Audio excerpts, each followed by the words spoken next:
Hello, and welcome to the 2021 Northwest Children's Foundation Forum. My name is Natasha Mago, enthusiastic Vice President of Northwest Children's Foundation and a lead member of our foundation's equity team. Hello, my name is Jackie Valentine. I am the co-president and board chair of our amazing 28-member board of directors. On behalf of all of us at Northwest Children's Foundation, we warmly welcome you today. Before we start, I am humbled to provide the land acknowledgement to those on whose appropriated ancestral lands we are gathering. Land acknowledgement is a practice our board and staff are learning about in our own equity, diversity, and inclusion journey. It is an approach to reserve the erasure of Indigenous peoples, nation, and histories. Today, we offer a land acknowledgement to remind ourselves and each other that we are on the homelands of Indigenous nations that continue to be impacted by colonization, and that these sovereign nations still exist and carry out their traditions and honor their relationships to their territories to this day. I recognize that you are joining us from across the United States and from several provinces in Canada. Since my home and the Northwest Children's Foundation office resides in Seattle, I would like to acknowledge the land of the Coast Salish people, including the Duwamish people, past, present, and future. And by awakening ourselves at this forum today to something we may not have been able to see or understand in the past, my hope for all of us is that we will move from knowledge toward reconciliation, healing, and meaningful action and activism. May the Duwamish and Coast Salish peoples' land, stories, and culture be preserved and honored for all generations to come. And now we are so honored to receive a special prayer to start us on our journey today. Please allow me to introduce Dr. Allison Boyd Ball. She is a member of the affiliated tribes of the Colville Reservation and is a highly respected tribal elder and visionary leader. Her strategic guidance and wisdom are woven throughout Native health equity work nationally. She serves as the Director of Strategy for Family Impact Network in Eastern and Central Washington, providing resources and services to vulnerable children and families.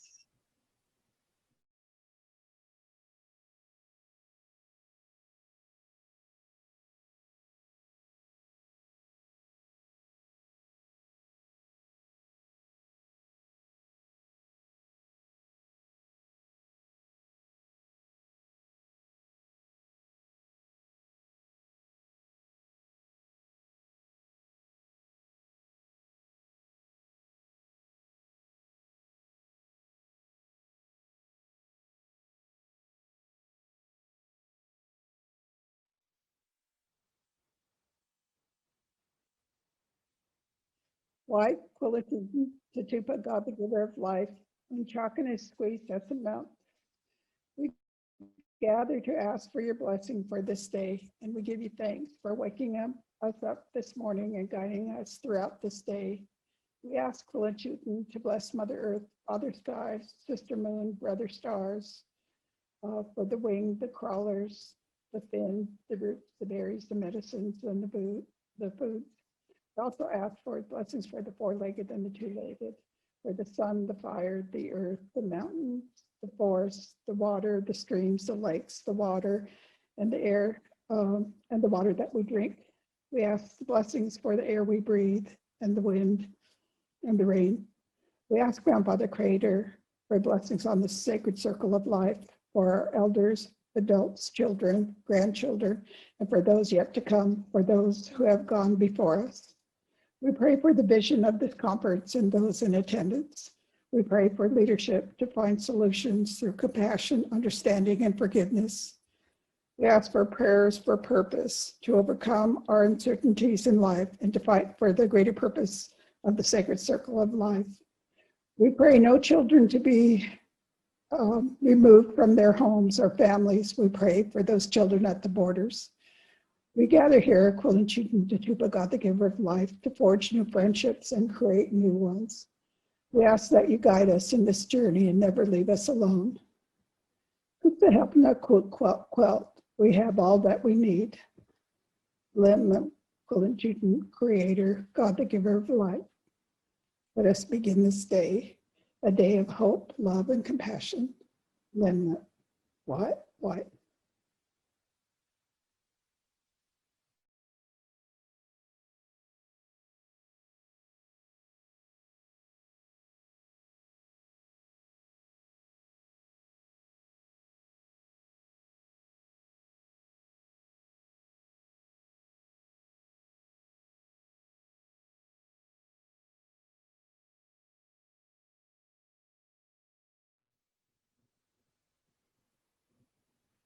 Thank you, Dr. Ball.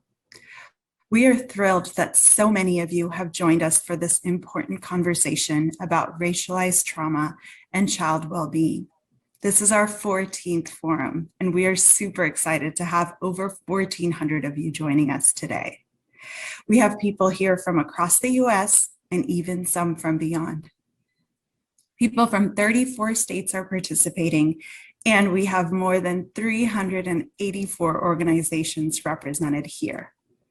We are educators, parents, therapists, child-serving agencies. We come from government, nonprofits, the medical and legal fields, philanthropy, research, and so much more. We believe fervently that in order to begin addressing such a complex social issue as abuse and trauma, we need to have as many different parts of society come together, as we have today. This mix, this multidisciplinary nature of our gathering is really important. If we are to build an equitable future where all children can thrive, we've got to do the work together across organizations, professions, sectors, across our whole society. We need to build our collective knowledge and develop a common language and vocabulary.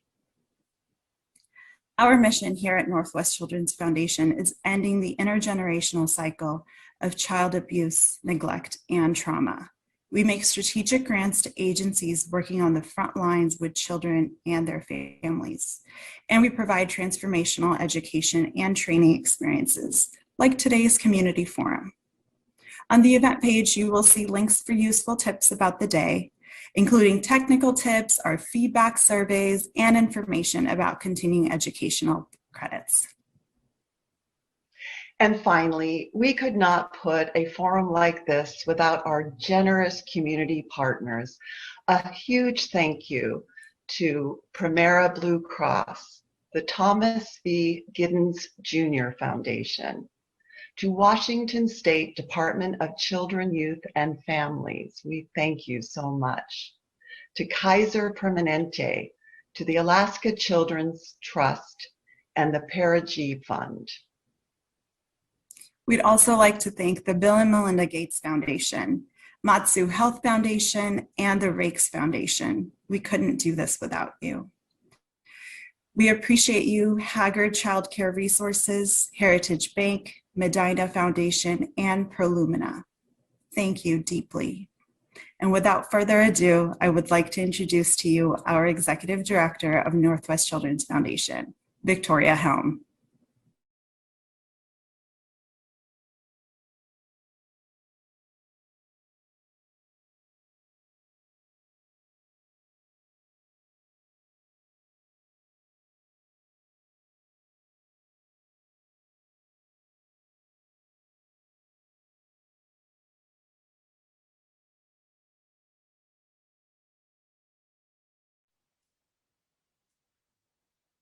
Hello, everyone.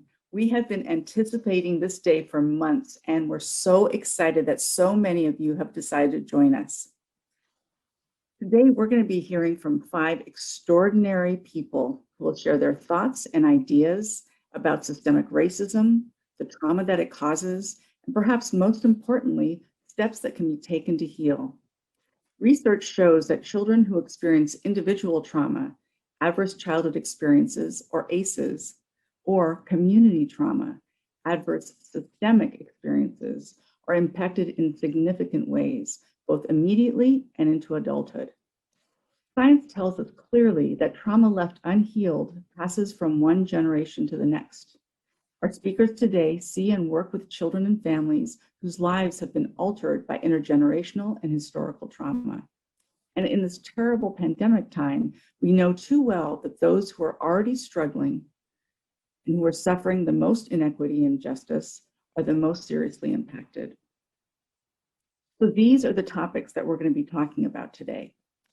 Our presenters are innovative, they are exceptional, humble leaders who are very committed to make this world a better place now and for those generations yet to come.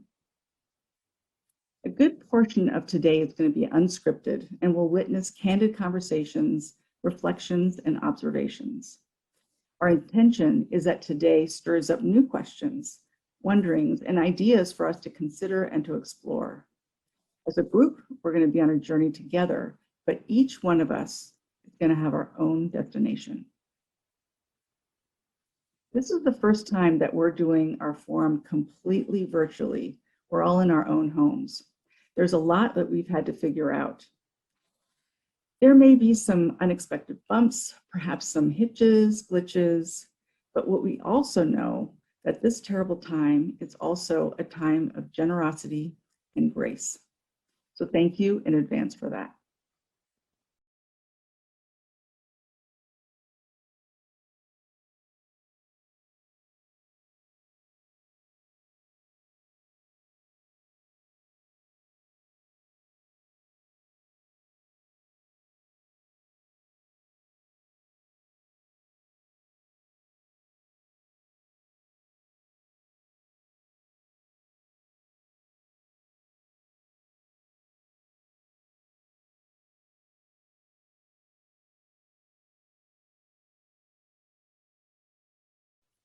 I'd like to introduce you now to someone who is very well known in our local community. Dr. Ben Danielson is an extraordinary pediatrician, child advocate, community asset, and a true gentleman. He's been a real partner to Northwest Children's Foundation over the last 5 years as we've explored, learned, and provided education about the intergenerational cycle of child abuse and neglect. Dr. Danielson experienced the foster care system as a young child and credits his amazing single mom with instilling in him an appreciation for the value of education and a passion for advocacy. He is clinical professor of pediatrics at University of Washington and has been affiliated with Harborview, Seattle Children's, and was medical director of the Odessa Brown Children's Clinic for many years. He chairs the Governor's Interagency Council on Health Disparities, co-chairs the Governor's Task Force on creating an Office of Equity, chairs the Group Health Foundation Board, and is a board member on King County's Children and Youth Advisory Board. There are so many other boards that he serves on, so many different organizations, but I'm going to stop it right here. We often joke and say that Dr. Ben is in a million places in 24 hours. Dr. Ben believes that health is more than healthcare, and that any healthcare provider who strives to improve health must be active beyond the realm of their medical practice. As often noted, he pours his passion into improving the health and circumstances of low-income children and families, both inside and outside the clinic. Without further delay, here's Dr. Danielson.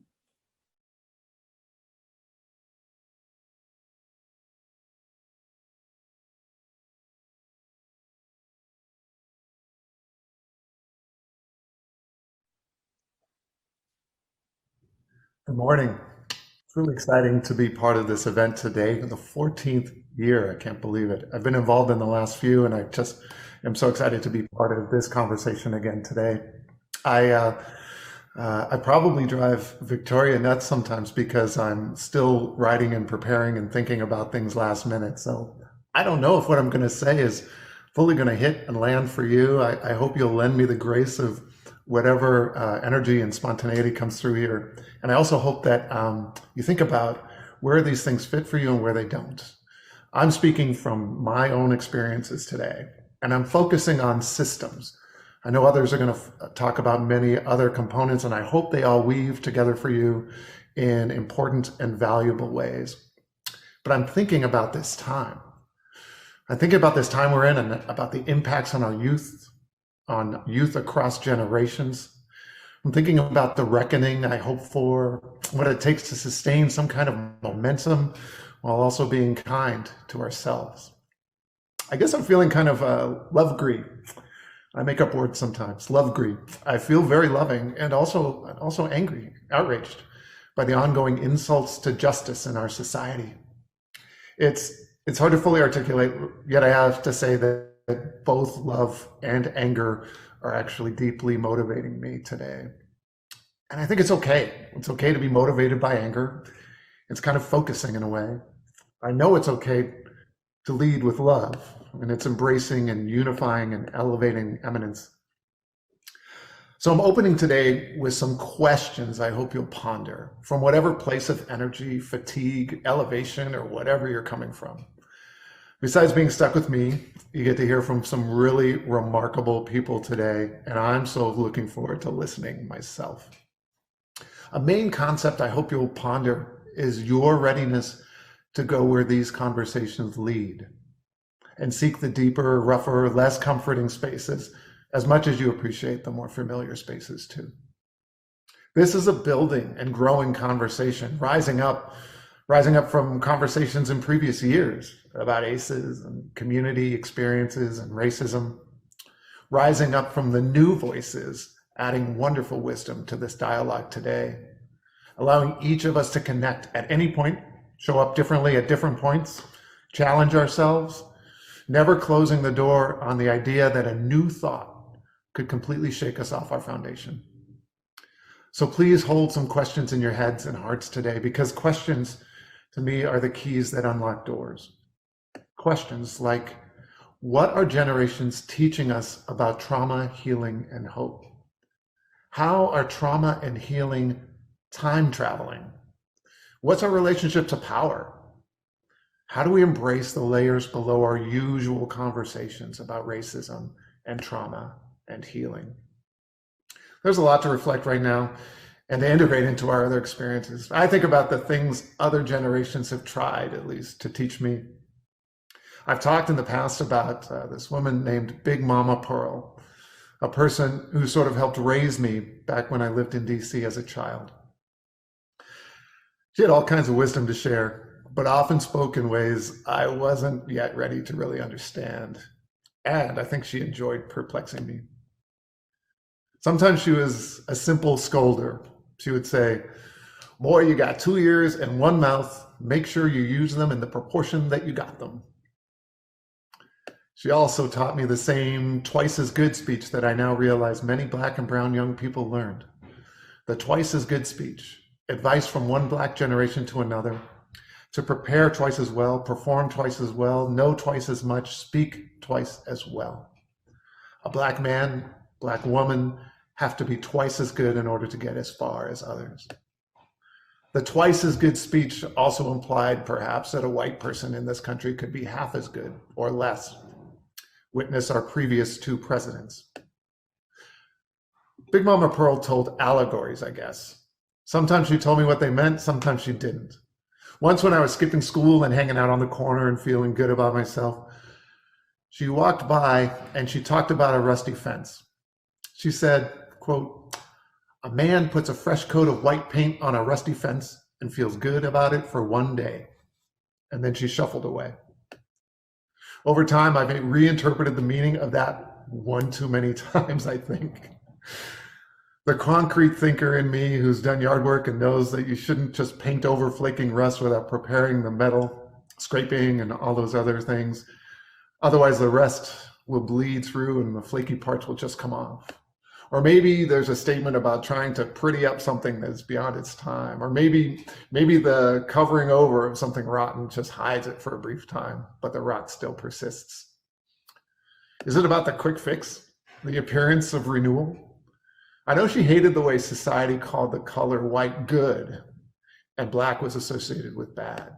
So maybe the fence should have been painted black instead. Or maybe it means don't make the mistake of examining your work in the immediate moment and miss your errors. If you don't look again, if you fall into complacency, you could be led astray. Maybe it's just important not to rest on our laurels. We can take a moment to appreciate an effort, but shouldn't do that for too long. A man puts a fresh coat of white paint on a rusty fence. Feels good about it. His work for one day.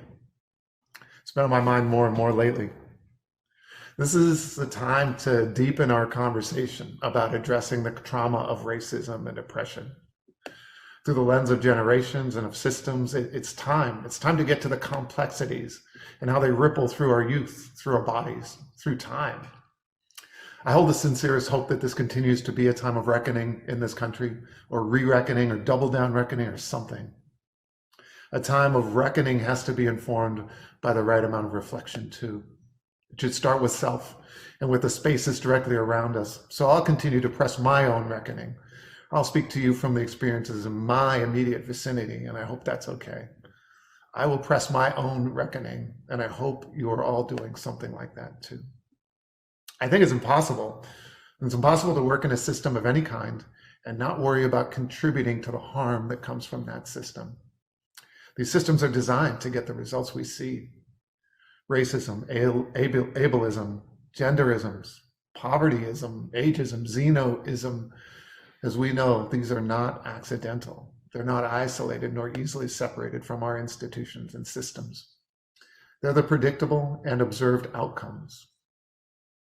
If I could amend an MLK statement, it would go something like this. Acts of hatred by those with ill intentions causes less harm than the complacency of those with good intentions and the institutions that protect both. We work to eliminate, say, a hateful president. We work to undo his harm, but then complacency can creep in while bigger threats are left untended. A fresh coat of paint. What forms of bigger threats are we leaving untended right now? At this point, I think it's reported that 5 members of the Seattle Police Department heeded Trump's call and went to DC to storm the US Capitol in January.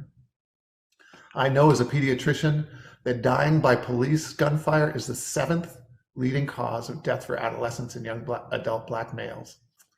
This means that as a health provider, I talked about surviving police encounters during the early teenage checkups, just as I talked about seatbelts and diabetes prevention.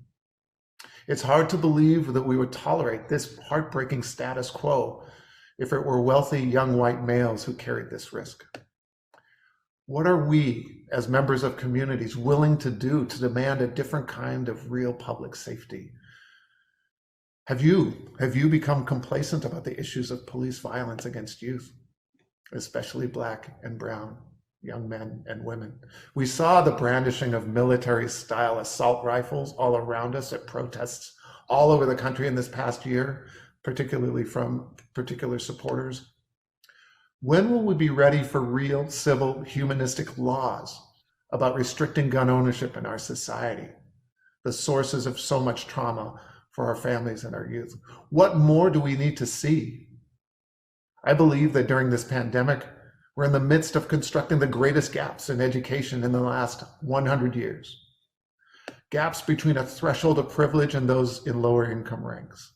Yawning racism-based gaps. Deepening disability-based gaps. To be honest, simply rushing to return to the status quo, the previous normal of the educational system with all its inherent bias, I'm not sure that seems like a plan that would narrow any of these gaps that we're creating today. What are we willing to do in this moment to usher in a model with greater educational justice before rushing back to our previous complacency? Our under-resourced public health system and privilege-based healthcare system is revealing all its brokenness under the weight of this pandemic. Elders who should be honored and cherished, disabled communities, Black and brown communities, low-income communities, rural communities are continually at the greatest risk for the greatest harm. Meanwhile, donors who give more than $10,000 to some hospitals in our area are offered front-of-the-line access to the coronavirus vaccines. Are we ready yet to have a real conversation about universal health care? What is this moment teaching us, yelling at us, pleading with us to learn? What are we willing to do? What are you willing to do? When we have deeper conversations about racism and intersectionality and so many different isms, the discussion gets hard. But I hope we're willing to go there. I hope we're willing to take note of the things happening around us, heed the lessons that aren't new. They're not new. They've traveled across time to ask us if this time we're ready to learn. I reflect on my departure from Seattle Children's Hospital in protest and the responses both from the hospital and from the community. I left the hospital in protest of things like the disregard for community voice and racist and sexist language and marginalization and erasure and attacks, the discrimination and risk that BIPOC families face, the silencing of other staff, and other things I've talked about before in other forums. But I want to focus today on how systems and communities respond in situations like this, because that's what I want us to consider and apply to our own spaces. I'm certainly not the most objective person in this ordeal, but it seems like the hospital's response has consistently been a study in how not to respond to issues of racism and oppression. I think the hospital is responding from a playbook from a previous generation, not a previous generation of people, but a previous generation of corporate culture. Much of the early response to my complaints was basically a non-response, unwillingness to even discuss. Eventually gave way to statements that had words in them, but were still non-responses. And then there was at least small response. It was very short to some of my calls for change with words like, that will never happen.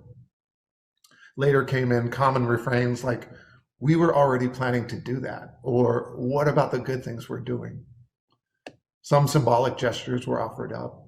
The underlying aim seemed to be more about managing a situation or crisis response rather than any real reckoning. The town hall was done and left some families unsatisfied because it was highly controlled, didn't really respond to family questions. Then the hospital planned an internal investigation, which brought swift condemnations. These are just lessons I hope you're listening to. An outside consulting law firm has since been brought in. The hospital has not done as much to attack my credibility yet, which would also be from the playbook of some past corporate cultures. But there's been a clumsy and confusing attempt to connect me to a lawsuit that stemmed from 1997, I think, 24 years, a few years before I joined the clinic, which was in the paper last week. I don't know how much the hospital was involved in that, however. If there's been one hospital theme throughout this process, it has been power hoarding, wanting to control the message and the process, creating the illusion of engagement. I think this all comes from a different generation of corporate understanding about how they should respond to issues like this. And I see this happening again and again across this country in CBS, in private corporations and other organizations and hospitals. And I trust that other organizations are looking at this and seeing the missteps that must be avoided. I saw an incredible article by Adana Protonensis and Jasmine Polito in the South Seattle Emerald, an online paper yesterday, and you should read it if you have a chance. There's an impressive tutorial. They sort of placed Seattle Children's responses more like 2 generations away from what's needed today.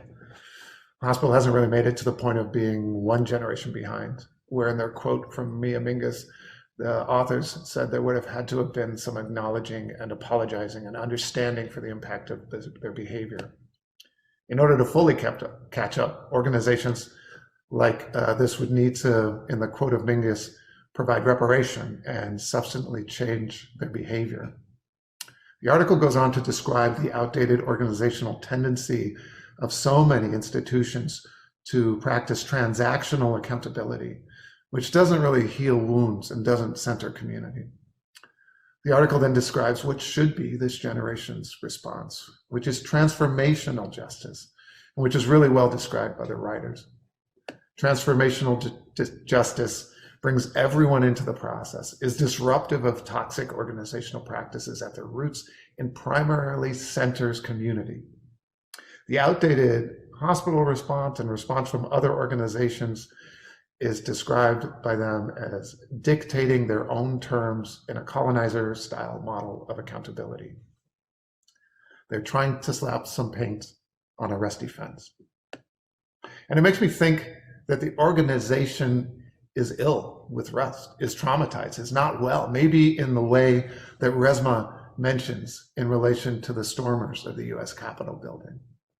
The hospital's illness might be partly, I don't know, in my view, maybe a lack of imagination because of a suppression of thought. Maybe there's a true inability to imagine themselves being so far off track. And I wonder if a lot of other institutions kind of feel the same way. They don't acknowledge or embrace other experiences. No room for others' stories. The institution tries to be a single story entity. Big Mama Pearl taught me to appreciate stories as ways to convey one's truth. She taught me to speak also, but I don't always get that right. She taught me to combat being erased by, in her words, the man. Chimamanda Ngozi Adichie taught of the importance, the necessity of space for more than a single story. She wrote, quote, "I'm a storyteller, and I would like to tell you a few personal stories about what I like to call the danger of the single story. I grew up in a university campus in eastern Nigeria. I was an early reader, and what I read were British and American children's books. I was also an early writer. And when I began to write at about the age of 7, all my characters were white and blue-eyed. They played in the snow, they ate apples, and they talked a lot about the weather, how lovely it was that the sun had come out. Now this, despite the fact that I lived in Nigeria. I'd never been outside Nigeria. We didn't have snow. We ate mangoes, and we never talked about the weather because there was no need to. What stories are our children learning today? Do they see themselves in those stories?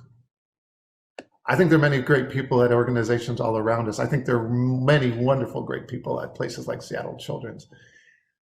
I don't know about aspects of the hospital's culture, but I know how deeply people want to see change, not just accountability, but genuine, active transformation. The real story about a transformative response in this day is the way communities, and many types of them, have risen up in this moment. Families, community organizers, political leaders, patients, staff, supporters, all demanding a better response, a generation now response. Teaching, sharing, learning, organizing, demanding, listening, seeing beyond the individuals, the specific issues, and looking transformatively towards bringing clinics like the Odessa Brown Children's Clinic under the ownership and voice and power of communities. The inspiration emanating from communities in these past weeks has been powerful. It's hard to know where things could go, but the possibilities start to bloom in my mind. My own imagination might not be broad enough to consider all the possibilities, but maybe our imaginations together, our shared stories, could come up with some beautiful disruptions. What if a community that is supposed to be served by a nonprofit hospital, a hospital that gets to avoid paying taxes in their nonprofit status, taxes that would go to that community? What if that community got together and created a community anti-racist Bill of Rights that a hospital leadership had to sign? An anti-racist Bill of Rights, not created and controlled by an institution, but created by the community.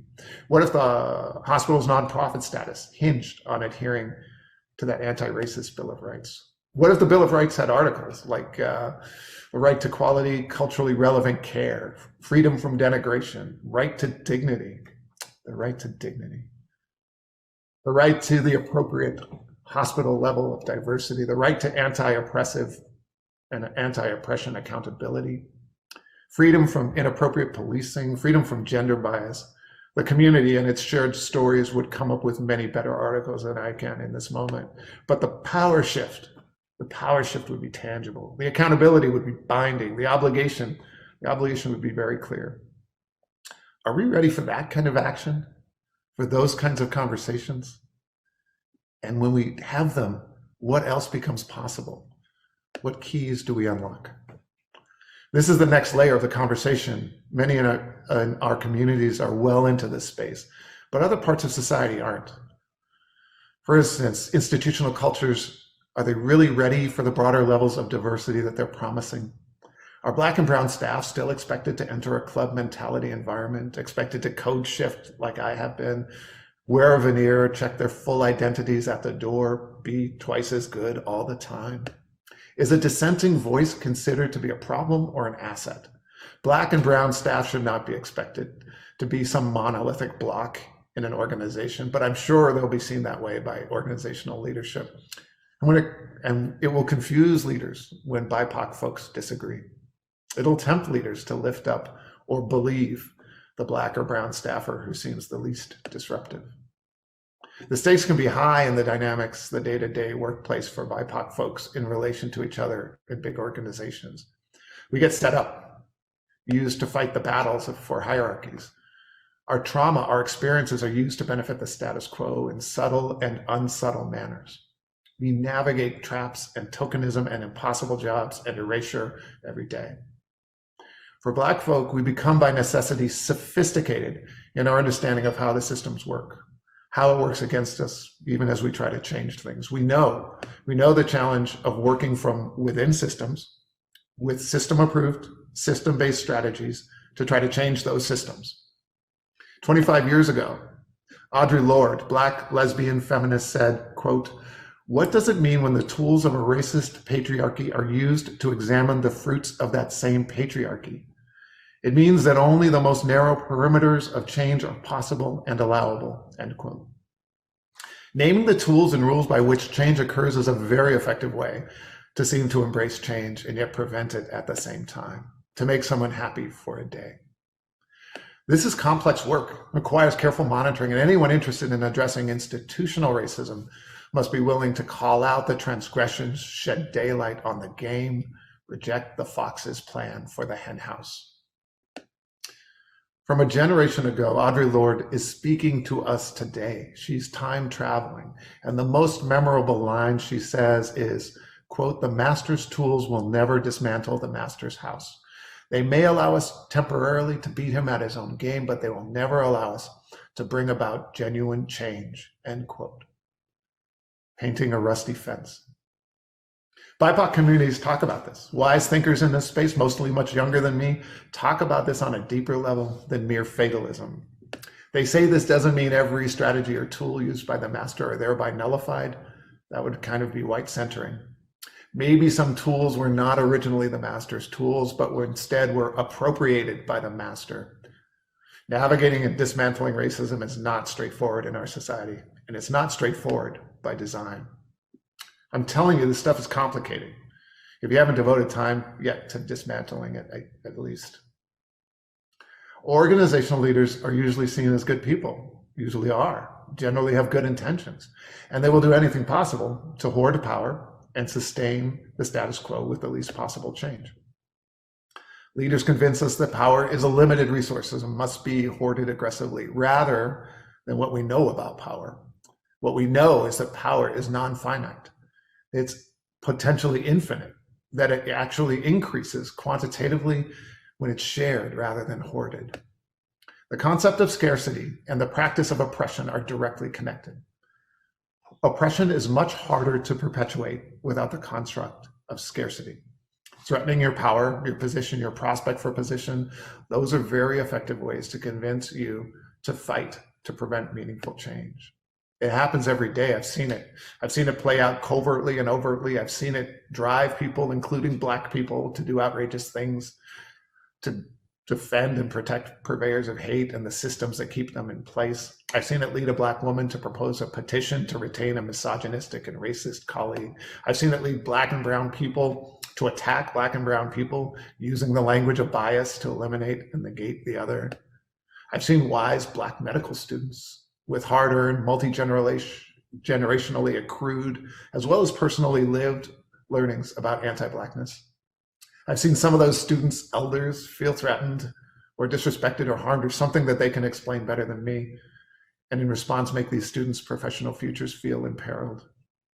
I've seen the concept of power scarcity and the setting leading to the severing of generational bonds, the appropriation of Blackness, the reverberating harm to Black and brown folks in proximity, and ultimately reveal the thin fragility of the institutional measures that should have been protecting and protective in this painful time. I've seen this kind of pain, but I've also seen the beauty of generational healing. I've learned from my younger generation about an unwillingness to tolerate normal or status quo. The young Black students recognize the complexity, subtlety of those deeper layers I'm talking about today. I've seen the strategic four-dimensional chess, as one person put it, these young Black future physicians have employed in their approach to navigating an antagonistic setup. I've seen my younger teachers, these brilliant Black students, and my own generation's teachers, these brilliant Black colleagues, and the generation above me, these brilliant Black elders, all hold me and each other in love. Not painlessly, but lovingly, accepting my lesser wisdom, patiently teaching me, promoting generational healing in every possible direction, even as these students have to travel their own path to success, even as they traverse a systemic culture incredibly addicted to power hoarding. Factions within our communities, our counties, Black communities are locked in struggle to some degree as well. I've watched BIPOC against BIPOC become a painful feature even within the clinic that I used to work in. I've seen the start and stop of racism's reckoning in another nearby clinic with a similar mission. I've heard their leaders talk about bridging difference, but asking those most marginalized to do most of the bridging. All the while, our children are watching us make and not make choices in these taxing days, watching us come together and pull apart in these deepening layers of conversation, watching us waver between boldness and complacency, expecting us to work to create the world I've been telling them, you've been telling them, we've been telling them is possible. Expecting us to be the people that they see in us, expecting us to know when to lift up, when to lift them up, and when to get out of their way. I don't want you to figure all this out in a brief conversation today. I filled your head with things that are all over the place, and I hope they just feed some form of contemplation. I do want you to become more and more open to the layers beneath the layers that might not have been part of your conversations in the past. I want to be a different kind of honest, a different kind of transparent about what is happening around us.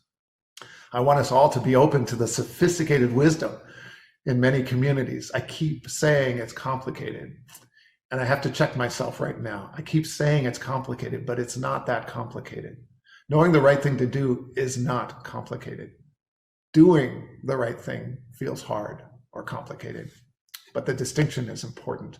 When faced with challenges, if we're honest, most of the time we know what the right thing to do is. The issue is usually a matter of will, not knowledge. I have to say, I trust community. I trust the way communities come together. Communities that have been contemplating and passing forward their wisdom for generations. And it requires a multi-generational perspective to start to take on this complex kind of conversation. Lessons can time travel and convolute and defy time, just like Big Mama Pearl. Big Mama Pearl liked to be enigmatic. And I needed her so greatly in those times, 2 generations ago at least, that I've invited her to time travel with me to this space today, adding her simultaneous form of clarity and inscrutability to whatever present I experience. I know I overinterpret her lessons. I know that, especially when it comes to that damn fence. She was enigmatic on purpose, just to keep me thinking. And no one asked me to explain it, but I suspect Big Mama Pearl somehow summoned the beloved community that I have seen rise up in these past weeks to reject the attempts by systems to erase people. Because I know now how this Black woman, this wizened elder who verbally cursed my presence but always came to my rescue, I know how Big Mama Pearl was inoculating me for the future she knew I faced, how she managed to inoculate me twice, just like the current coronavirus vaccines. An initial dose when I welcomed her allegories, the stories into my existence, and then a booster, a lifelong booster, when she made me seek out and revere other storytellers of all identities. The multitude of stories are the medicines that heal. They heal me, they heal our children, they heal you again and again. Defying time, traveling backward and forward across generations. No quick coat of paint here. They're healing our children, healing us, again and again. Thank you for listening, and I hope you enjoy the rest of the day and keep thinking about what you're hearing at the deepest levels. Thank you.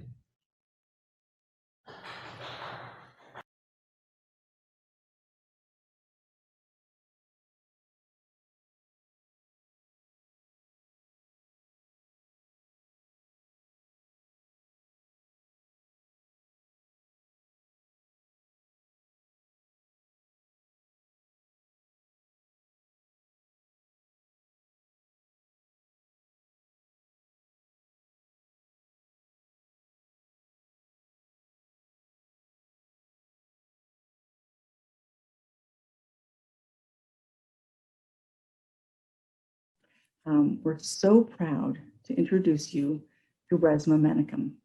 He is, of course, New York Times bestselling author of the groundbreaking and beautiful book, My Grandmother's Hands, Racialized Trauma and the Pathway to Mending Our Hearts and Bodies. Resmaa is an extremely sought-after expert on racialized trauma and healing. He's frequently on radio and TV programs, including The Oprah Winfrey Show. His schedule has been particularly relentless in this past year as he's been called on as an international expert on racialized trauma during civil unrest. He consults and provides training on racialized trauma in public schools, the U.S. Armed Forces, police departments, corporate, and many other organizations and systems. As was recently noted about him, Resmaa activates the wisdom of ancestors in a very new science about how all of us carry history and traumas behind everything we collapse into the word race in our bodies. We get to experience Resmaa twice today. First, we'll take a look at an interview that we did together last week, and then we'll follow that up with a live Q&A. Okay, let's roll Resmaa.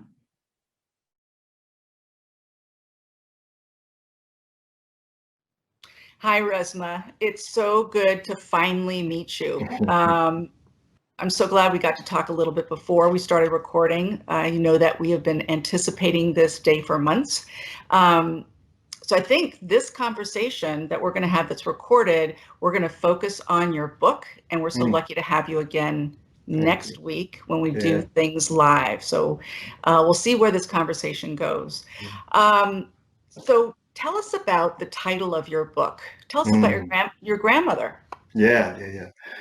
So let me tell you a little bit about how the book came about. So the book actually came about it actually was a really 30-year journey of the book even coming about. When I was very young, and I talk about this story actually in the book, that when I was very young, I used to rub my grandmother's hands. And at one point, I was comparing her hands to my hands. And as I was comparing her hands, my grandmother was a small woman, but her hands were like they had these thick, fat digits, and then thick digits in thick padding in her palm, and then thick padding on the back of her hand. And I would be rubbing her hands. My grandmother always complained of arthritis, and I found out later after she passed that she never had arthritis. So one of the things that happened was I'd ask my grandmother, "Why are your hands so fat? Why are they so thick? Why are they so fat like that?" And my grandmother's a very funny person. But I noticed that when I asked her that question, that something changed, because the way she looked, the way that the tone quality in her voice, she said, "Oh boy, that's from picking cotton." And then she turned and looked at me again, and she said, "You ever seen a cotton plant?" And I said, "No." And she said, "Cotton plant got these birds." And she said, my daddy was a sharecropper, so I started walking up and down them rows when I was 4, and we had to pick that cotton. And so those plants would rip our fingers up and rip our hands up. And so until your hands started to develop some thickness and some calluses, they were going to bleed. So that's why that's why your grandpapa's hands is like that too. He was a sharecropper.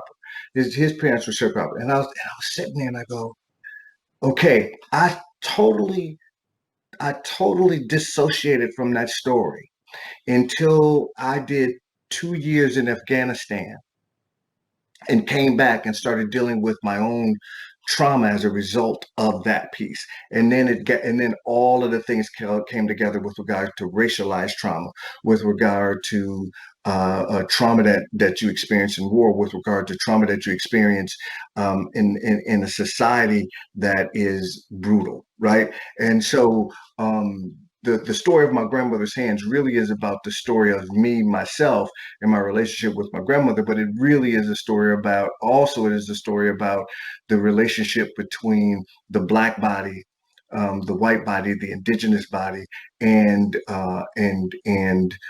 us beginning to deal with the charge of what has happened to people on this land, on this stolen land. So. So your book is about racism and trauma living in the body and not in the thinking brain. And you say in your book, and this is 2017, America is tearing itself apart. While we see anger and violence in the streets of our nation, the real battlefield is inside our bodies. Think about that. Think about how salient some of the things that Fannie Lou Hamer said, or some of the things that Malcolm X said, or some of the things that Martin Luther King said. Think about when you read those quotes and how we always go, "Oh man, that could apply today," right? And when I wrote the book in 2017, it wasn't that I had a crystal ball or anything like that. I could just see the patterning of white body supremacy and where we were leading to. You don't need a crystal ball if you understand the patterning. And so for me, the idea of the reckoning in what you see see in the society was represented by what you saw at the Capitol, right? What you saw at the Capitol, what you saw people doing was not a moment snapshot in time. That moved across time. You saw people who had difficulty with how to work with a historical trauma that they have never addressed, right? And it shows up as rage. It shows up as rage as, let me say this, rage as standard, right? So what you watch people do and say in those moments are looks feral. It has a feralness to it, right? That's the one thing about racialized trauma, is that there is a subtext of feralness. That's because the society has a subtext of feralness. And so for me, the reckoning, it wasn't hard to see where we were going to eventually get to these places, because those things, that trauma hasn't been addressed. So yeah. Yeah. So we were getting into the white supremacy body. And when you talked about this in your book, you're not talking just about extremists, right? No, right? no. You're talking not about white bodies, but about white supremacy body. Yeah. So, well, yes. So in my book, well, there's two pieces to that. In my book, I talk about, and I use the term white body supremacy. Not just white supremacy, but white body supremacy. And the reason why I use that is twofold. The first reason why I use it is that many times when people say white supremacy, there's this genuflect to intellect. There's this genuflect to, oh yes, white supremacy, those bad white people, right? And then the second reason why I say white body supremacy is that the body is and pigmentation is where a lot of this stuff lands. This system, the structure has been created on using pigmentation as a shorthand for who is human and who is not. The race question in this country is actually a species question. The term race was used to determine speciesness, a race of dog, a race of cat, a race of bird, right? And so when we're talking about race as pigmentation, we are talking about a species question.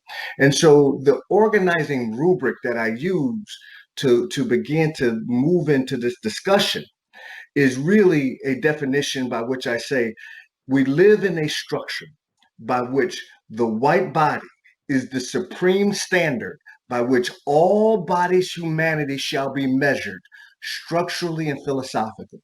If you don't understand that, everything else will confuse you about America and about supremacy, right?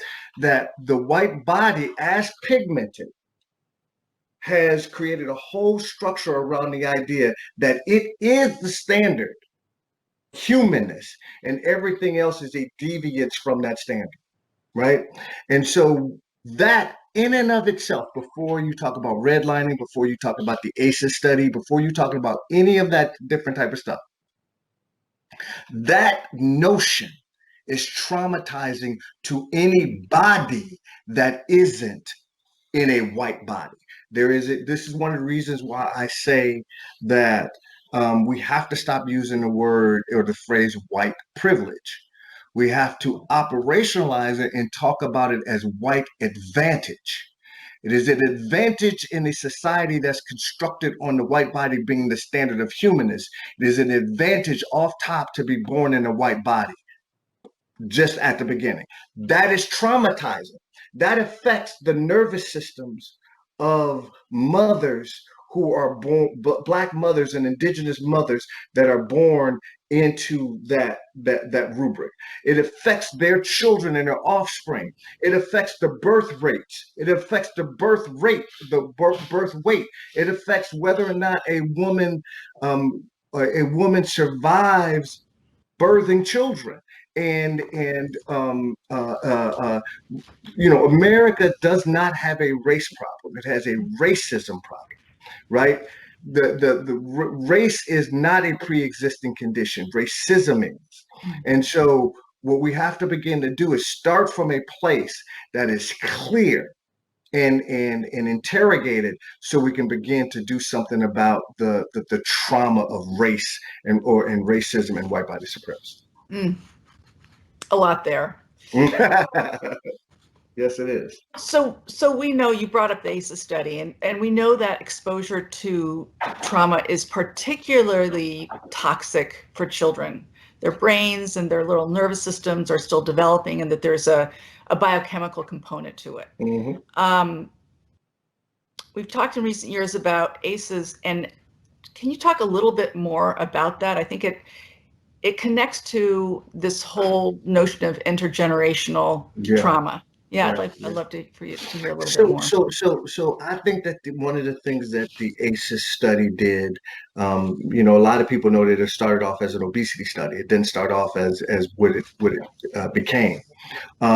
But one of the things that it did is that it opened people's eyes to the effects, the social impacts on people, and how that can begin to shape the trajectory of people's lifespan, right? And I think that's a beautiful thing that it did.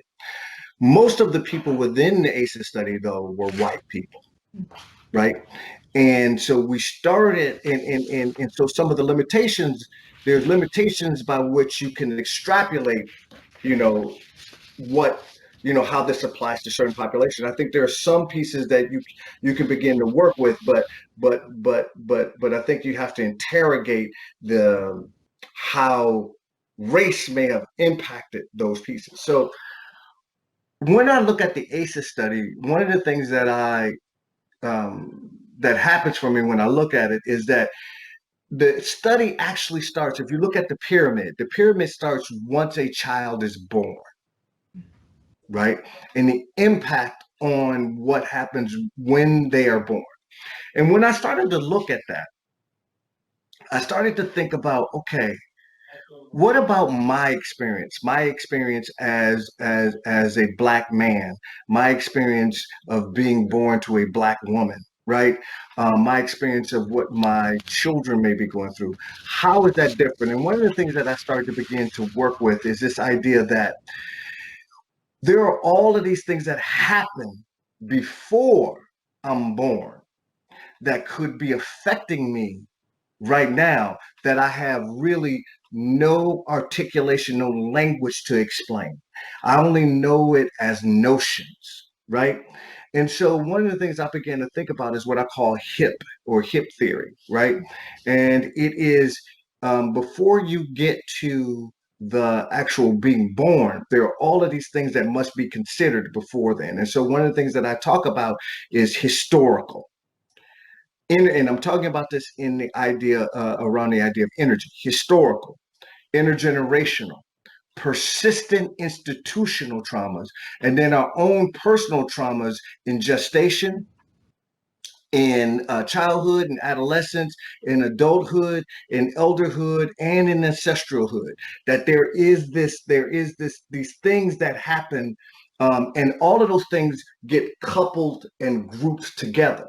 So when I watch Brother George Floyd get murdered for 8 minutes and 47 seconds. When I watch that happen and I have a response to it, either a grief response or a rage response or whatever it is, the sensate of it or the weight of it, I experience as heavier than just watching that.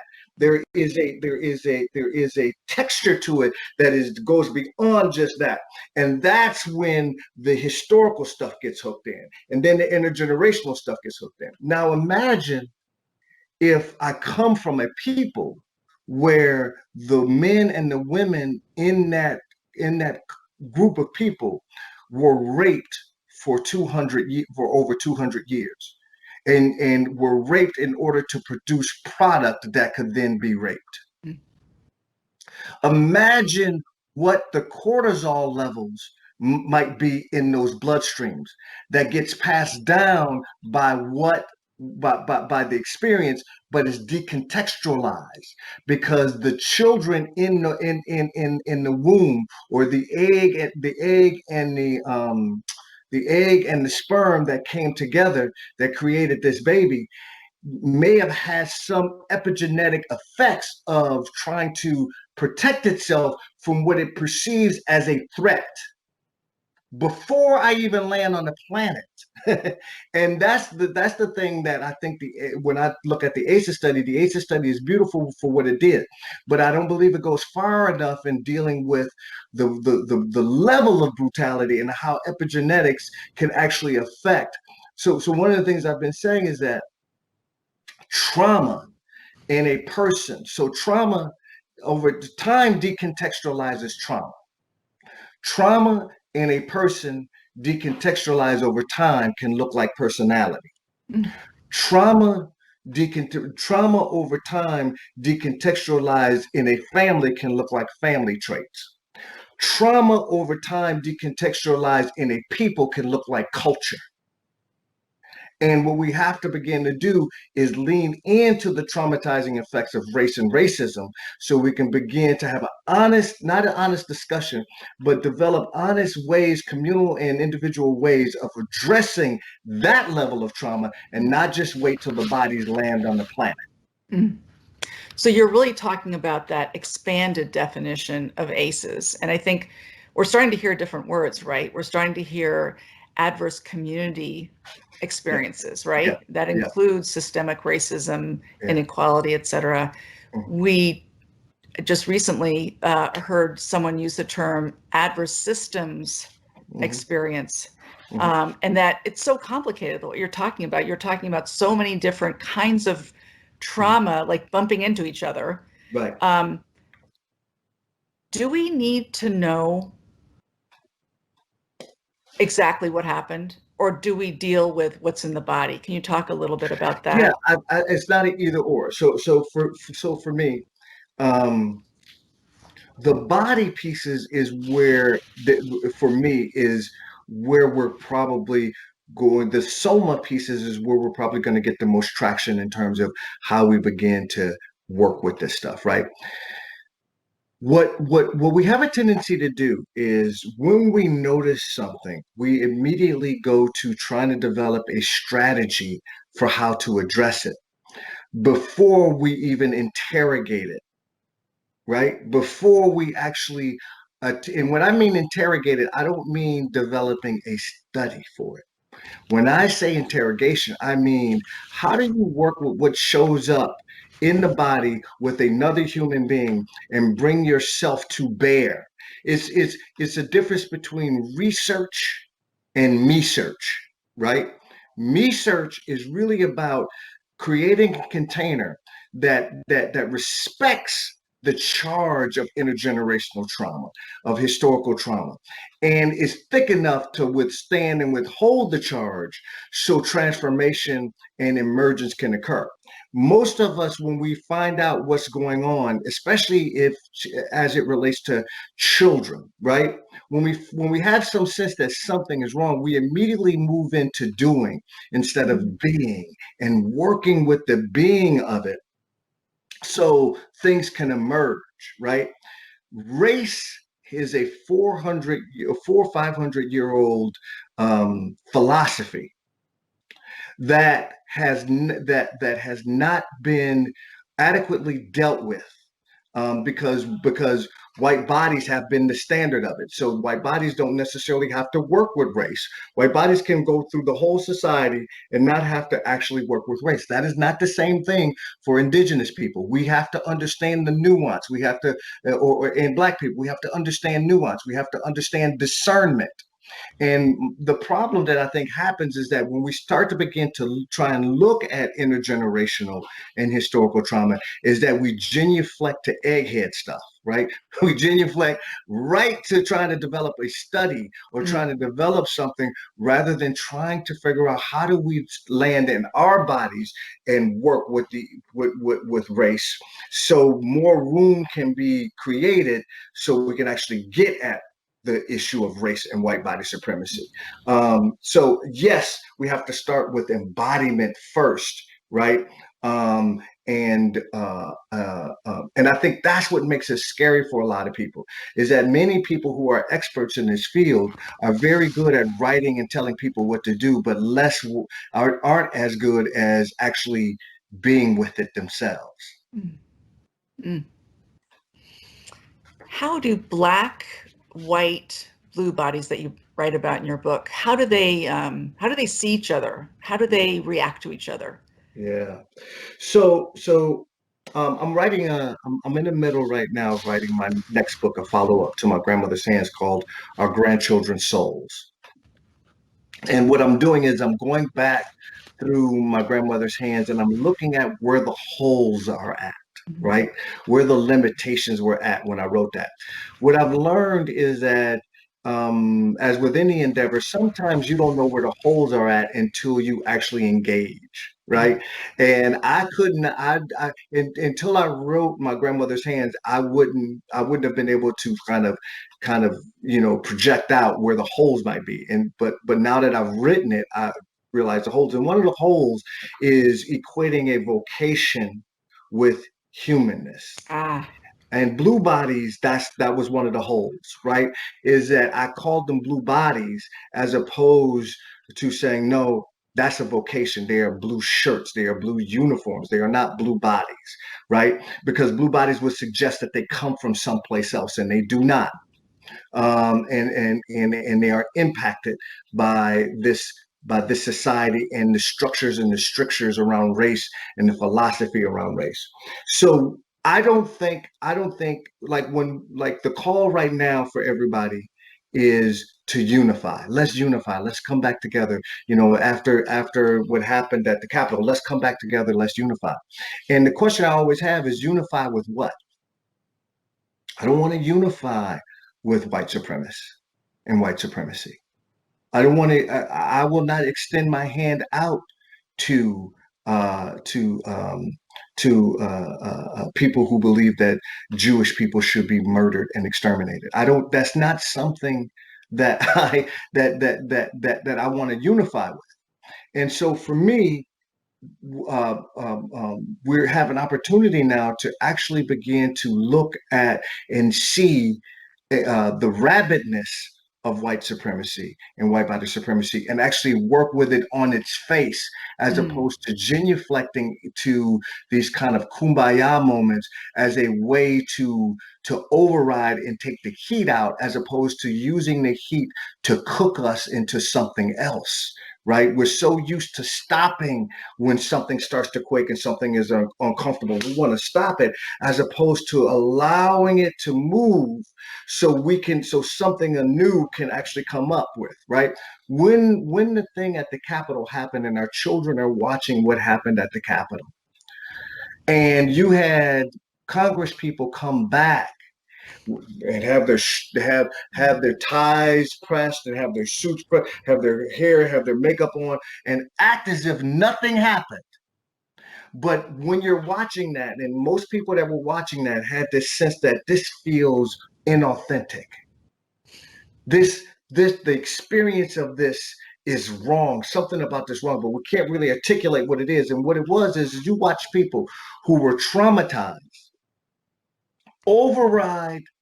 try and override that traumatization in order to perform. And that's what we were picking up as human species. Everybody who was watching that was picking up on it. Even when they used virtuous words and virtuous phrases like, we will not be kowtowed, we will not let these people win, right? And then what happens is when you do that is that you don't allow healing to take place. Yeah. I remember hearing also another phrase that came out during those days is, this is not who we are. This is not who we are. That's Right. exactly right. And I will tell you, when indigenous people hear that, when Black people hear that, when Latinx people hear that, we go, oh, y'all still ain't learned nothing. You still are inauthentic. You even when you see the carnage and the rabidness and the feralness of white body supremacy, and you genuflect to this is not who we are. What happens in bodies of culture is that we go, yeah, and you still can't be trusted. You still can't be trusted. So go ahead. Yeah, no, that leads completely to the next question I was thinking about. And you say white body supremacy does great harm to white bodies, Yep. white hearts, white psyches. Yeah, yeah. So think about this. Most of the white bodies that are listening to me and you talk right now are descended from people who were fleeing something. Think about what I'm saying. Most of the white bodies that are listening to me and you talk are descended from people who were fleeing something. Okay? That fleeing, that thing that they were fleeing, or that fleeingness, never got dealt with among white people. The brutality and the carnage that elite white bodies heaped on poor white bodies for 1,000 years during the Middle Ages never got dealt with. And then that body came here and went all around the world in the 1500s, 1600s, right? That body, right? That's the Enlightenment stuff that came out of that, and came out of that, those quote unquote Middle Ages, or some people call it Dark Ages and stuff like that, came out of that. And that trauma of needing to flee never got dealt with, right? By the time elite white bodies offered those bodies the opportunity not to be a particular ethnicity, but to be white, poor whites grabbed at the opportunity because the ground had already been seeded with brutality and viciousness at the hands of elite white bodies, right? And so when the offer was made, would you like to be white? Poor white body said, you mean there's a chance in being white that my children may not have to deal with the brutality of what I've been dealing with you people, with the land theft of my land, in terms of the Irish people, with plague, with all of that different types. So you mean that might not happen? Yeah, we would like to be white. We're willing to give up cultural pieces in order to be white. We're willing to give up our language in order to be white. We're willing to give up everything in order to be white. And that is when the ushering of white body supremacy, not white elites, not white landowners, though simply for being white, you are seen as human compared to my ancestors or indigenous ancestors, right? That that structure is still alive and well. And it's going to take all of us, but it's going to take white people beginning to work with that energy in community with each other first, because all of that trauma and all of that fleeing stuff and all of that brutality that's never gotten healed has found a very nice bed to lie in. And that bed is to blow that energy through Black and Indigenous and Latinx bodies. Yeah. Let's go to that blowing through. Let's talk a little bit more about trauma. I loved when you said trauma is the story of what our body tells itself about what's safe and what's a threat. And you go on to talk about that. This is kind of mind-blowing to me, right? The first time I read it, trauma is not primarily an emotional response. Yes. And trauma always happens in the body. Yeah. In fact, it can get stuck in the body. Yeah. Right? Yeah. And can you talk a little bit about that? Yeah. So the realization of that statement came to me in Afghanistan. That when we are overwhelmed and we experience something that overwhelms us, right? Over time, if the overwhelm continues without a reprieve, you can get organized around that as a way to survive it. You just get organized around it. And if you do it long enough, that organization can look like personality, right? And so one of the things that happens when you're working with trauma that makes it so vexing sometimes is that people just know it in the body as notion or as vibe or as fleeting image or as urgings, right? Like an inkling. It's an inkling. So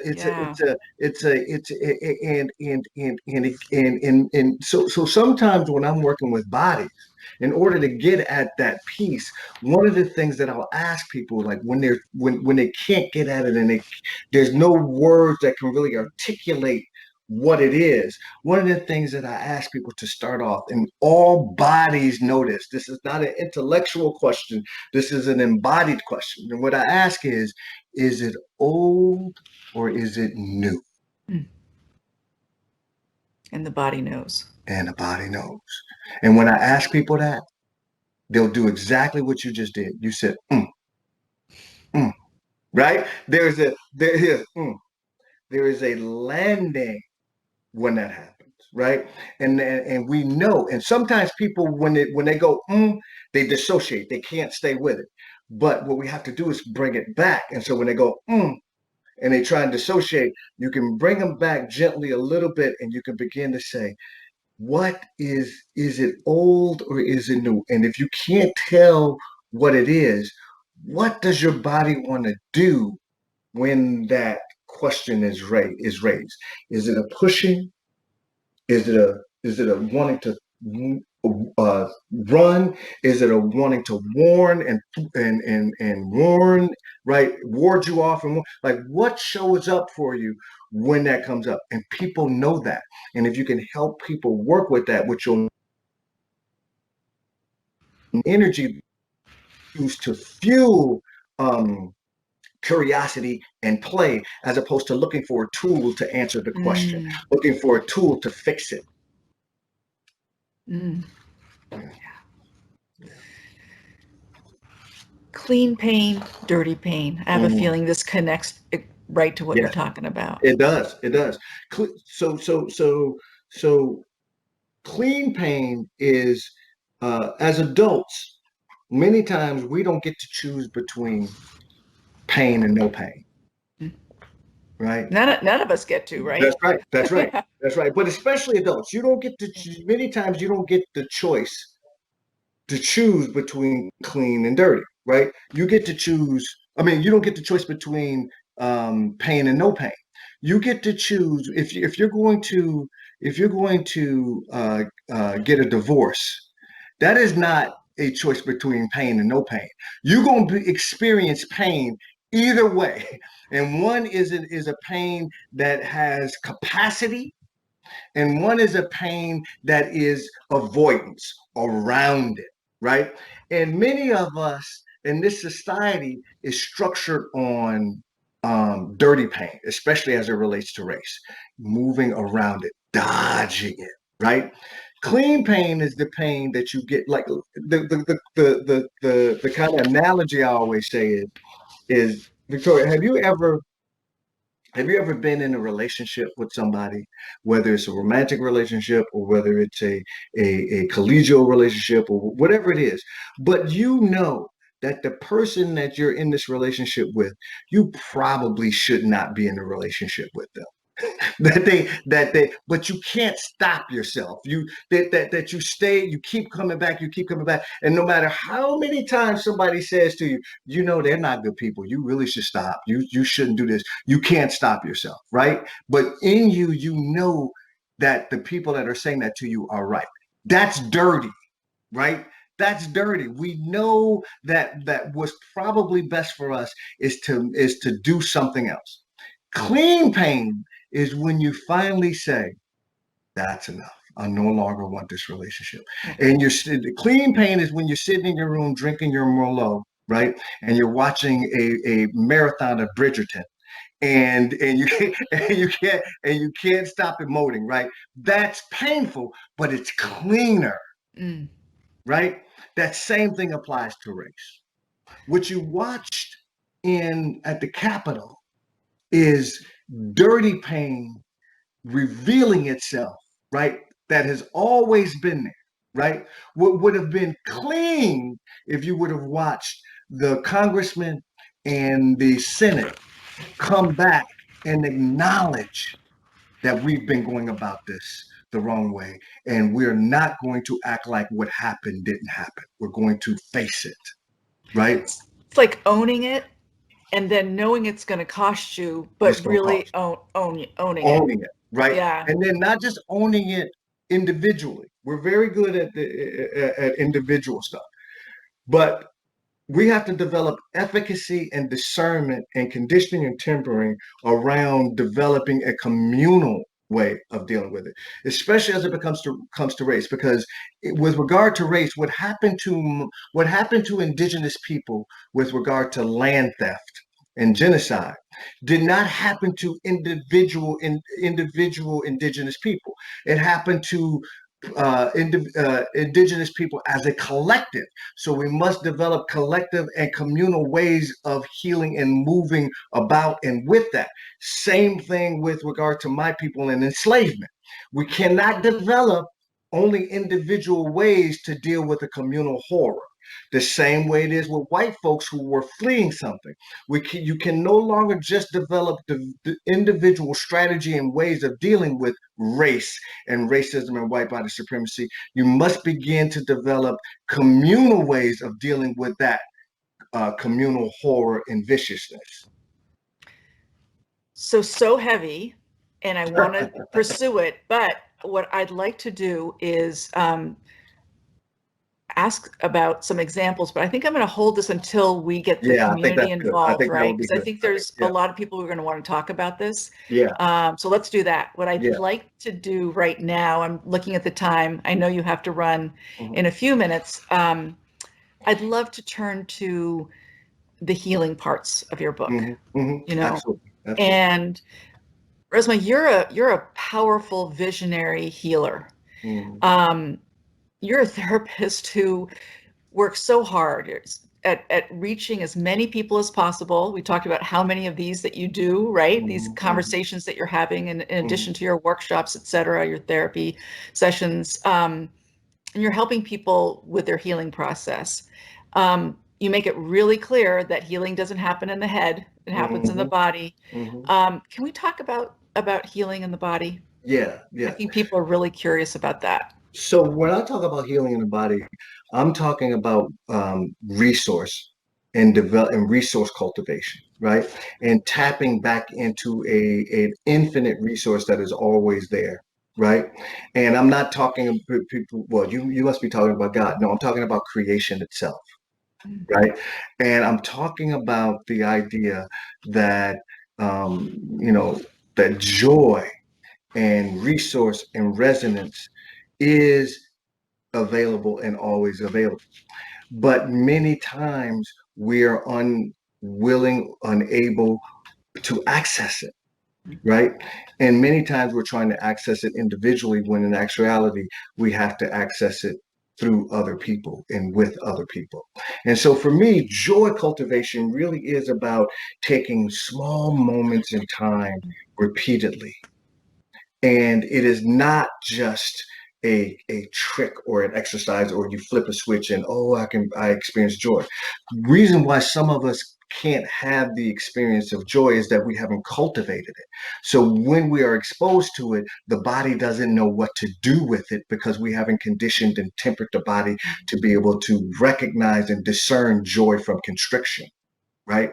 And so we have to slow it down so we can begin to notice in the body where the resource is, where the joy is. And even if we can only hold it for half a second, that's enough, especially if we can do that half a second 10, 12, 20 times a day. Right. And what happens in that is that when you do that joy cultivation, when you do that cultivation, is there a quaking begins to occur. Right. And what we've been taught to do is that when the quaking occurs, is we've been taught to yoga the hell out of it, calm it down, Christian the hell out of it, calm it down, Buddhist the hell out of it, calm it down, right? Right. Use Judaism to calm it down, right? And what I've been telling people is that quaking creates room. Right. And your job is to create a container to hold the quaking, not stop it.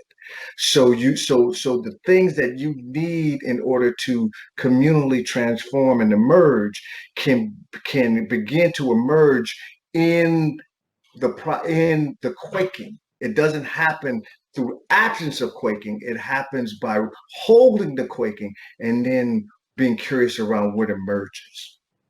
And so for me, when people talk about unity and joy, really they are just words because there has been no cultivation, no cultivation of it. We have to cultivate it so the body actually knows what it is when it shows up. Otherwise, the body will override it or see it as a threat, right? We always want good things to happen, but many times our bodies cannot hold the good things, right? Because we haven't taught the body that it is not a threat. Good things make us vulnerable. Vulnerability, if you've been conditioned that vulnerability is a threat, even when the good stuff happens, you can't take it in. So to me, joy, Black joy, indigenous joy is really in cultivation, really is about slowing down, pausing for beats, not trying to take on too much at one time. And not knowing where it's going to go, right? Like you have to lean into right. that uncertainty. It sounds. There is no guarantee. If white bodies start to begin to actually do the embodied work around race, there is no roadmap. There is and do it with each other. There is no like I'm not a magical Negro, right? I don't come in and sprinkle pixie dust on white people and then they magically are able to deal with white body supremacy, right? I'm not a guru. I'm not any of that stuff, right? I say that white folks are going to have to, it's going to take at least 9 generations before white people know what the hell is going on with race. It's going to take at least 9 generations of developing a culture that can hold it. And so there is no guarantee. This is a lifelong.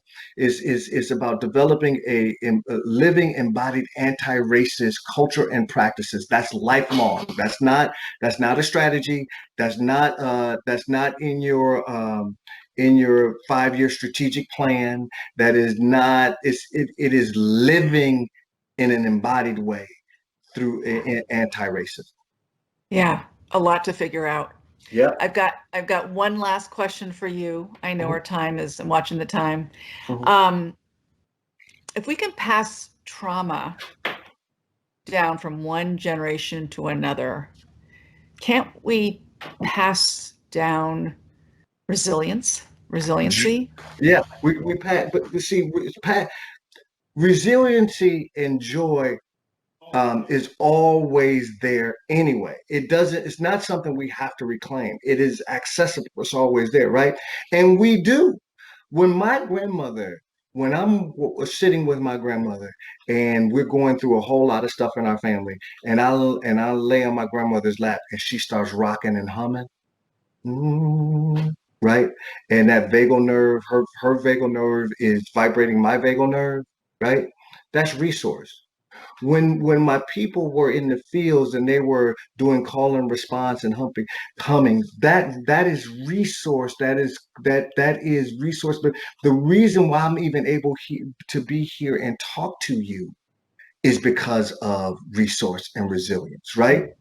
It is not just trauma that is passed down. Resource and resilience is passed down, but we have to cultivate an understanding of it, right? And then it can echo out and reverberate out like a pebble in a pond, right?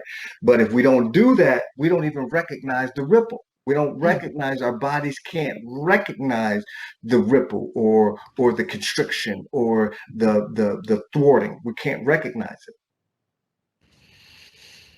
it. Resmaa, thank you. Thank you. I appreciate you. Yeah, I appreciate you. Look forward to continuing on with this next week. Absolutely. Me too. All right. I'll be thinking a lot. All right. Bye-bye. Bye-bye.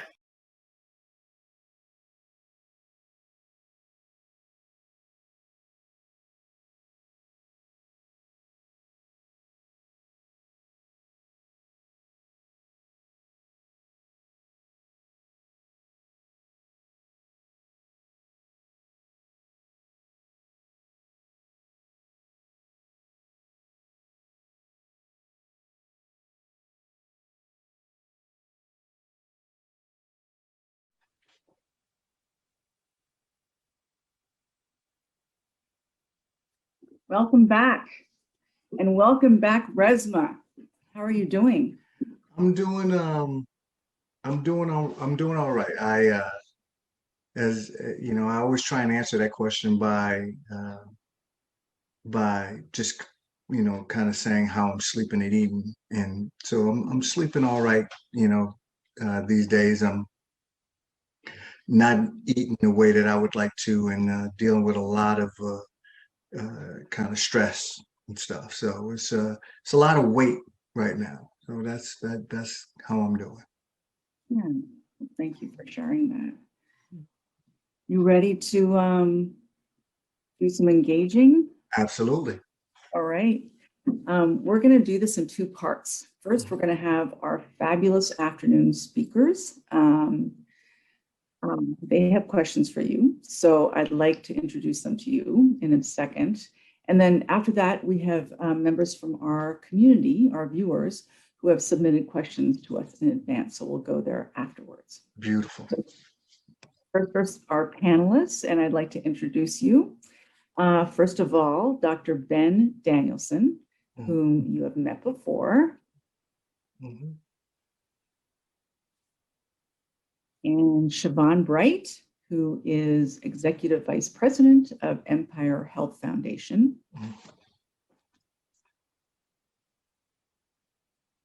Sean Good, Executive Director of Choose 180.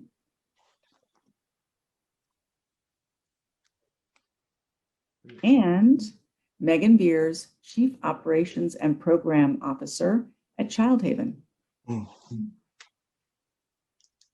Okay, and I think, having talked to our panelists, I think we're going to start with a question from Ben. So I'm going to turn it over to you, Ben. I feel blessed and honored to be here with you, all of you, and appreciate everything that you've been sharing with us so far. I was particularly taken by a stream of thought that you were sharing when you came across the line, I'm not a magical Negro. And it just hit me, made me boom. Right. And I wanted you to whatever way you want to kind of expand on that. Yeah. So one of the things that I've been seeing in this movement, and it's not just particular to what's happening now, but I think there is a piece of it that has always been through liberation movements, and that is you have some people who kind of see that, okay, we need to change, we need to make change, and they start looking for gurus. They start looking for people who have magical answers. Or they start looking for quote unquote the one, or the person with the answers and stuff like that. And I'm really pretty I have to watch myself with that, because I there's a part of it that really kind of taps into a almost an annihilation energy for me. I have a tendency to go for people, and I've had to learn. I'm not had to learn.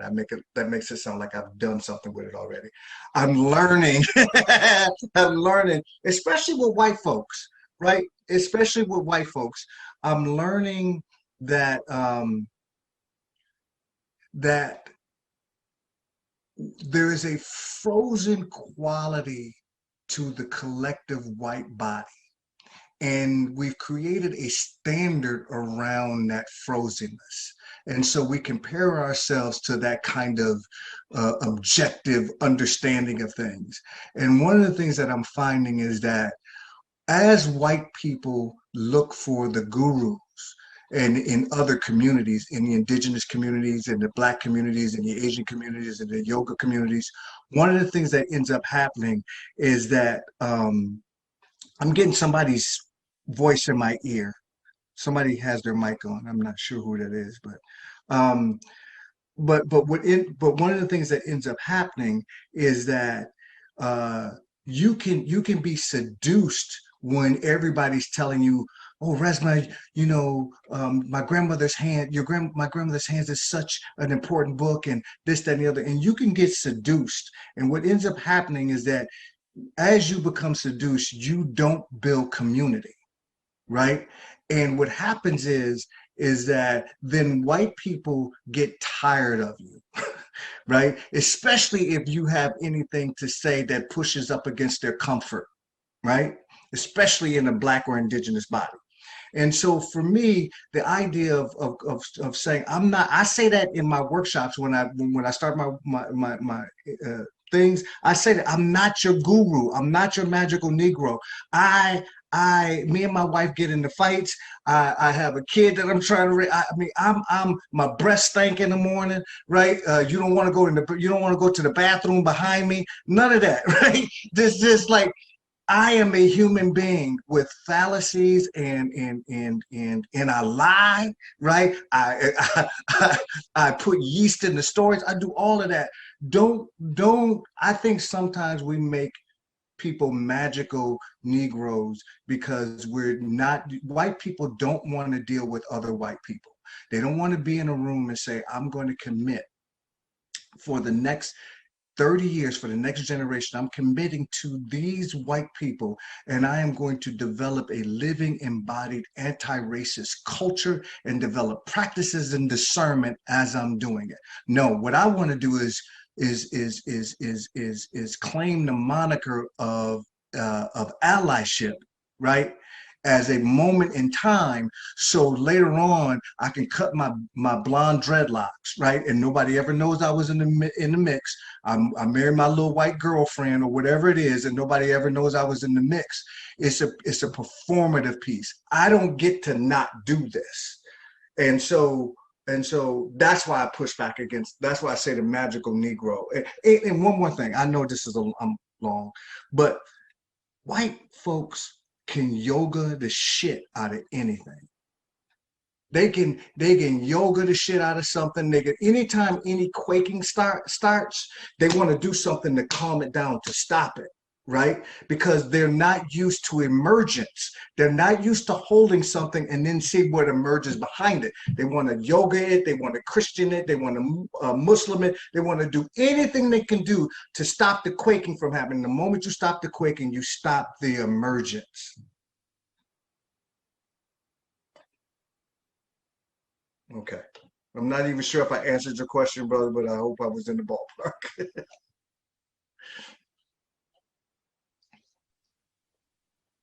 Victoria, you got your mic mute. Ironically, I was telling Ben that he was muted. That's what's funny. Okay. Yeah. Ben, I don't know if you had a follow on to that, but I think if not, we're going to move over to Siobhan. Good. Hey, Sister Siobhan, how you doing? Hey. Beautiful to meet a friend of yours yesterday. Yeah, I think Creator works in incredible ways. This world felt very small, and that's right. felt welcomed into this space in a really good way. My pleasure. In listening to your book, there was so much truth and wisdom, and you know that it's truth and wisdom because you can feel it in your body, and you started that conversation about your grandmother, but you also talked about the origin of racism, and you talked about the pain that white bodies experience, especially poor white bodies experience in the Middle Ages, and how that trauma was brought over here to this world and transmitted into the bodies of my ancestors. And from our teaching, from the teaching I know, that's something similar to called Wahanga Nuni, which is wandering spirit. Can you say that again? Can you say that again, sis? Wahanga Nuni. Okay. In Nakota, that means wandering spirit.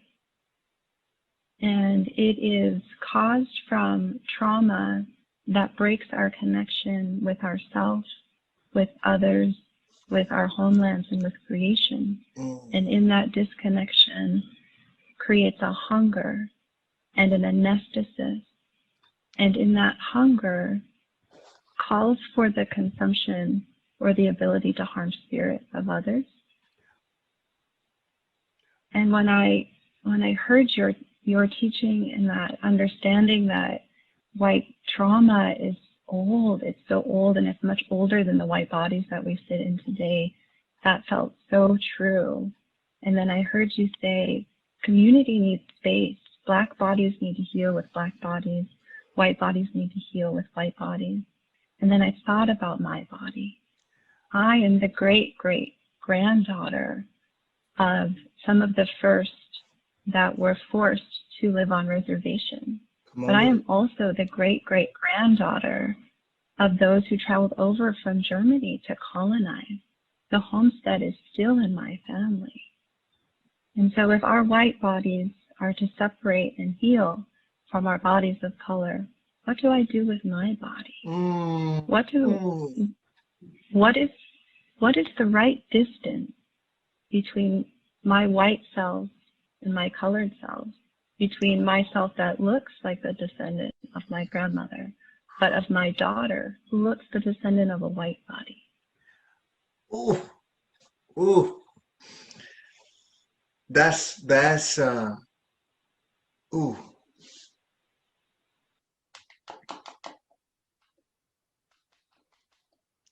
So let me say this.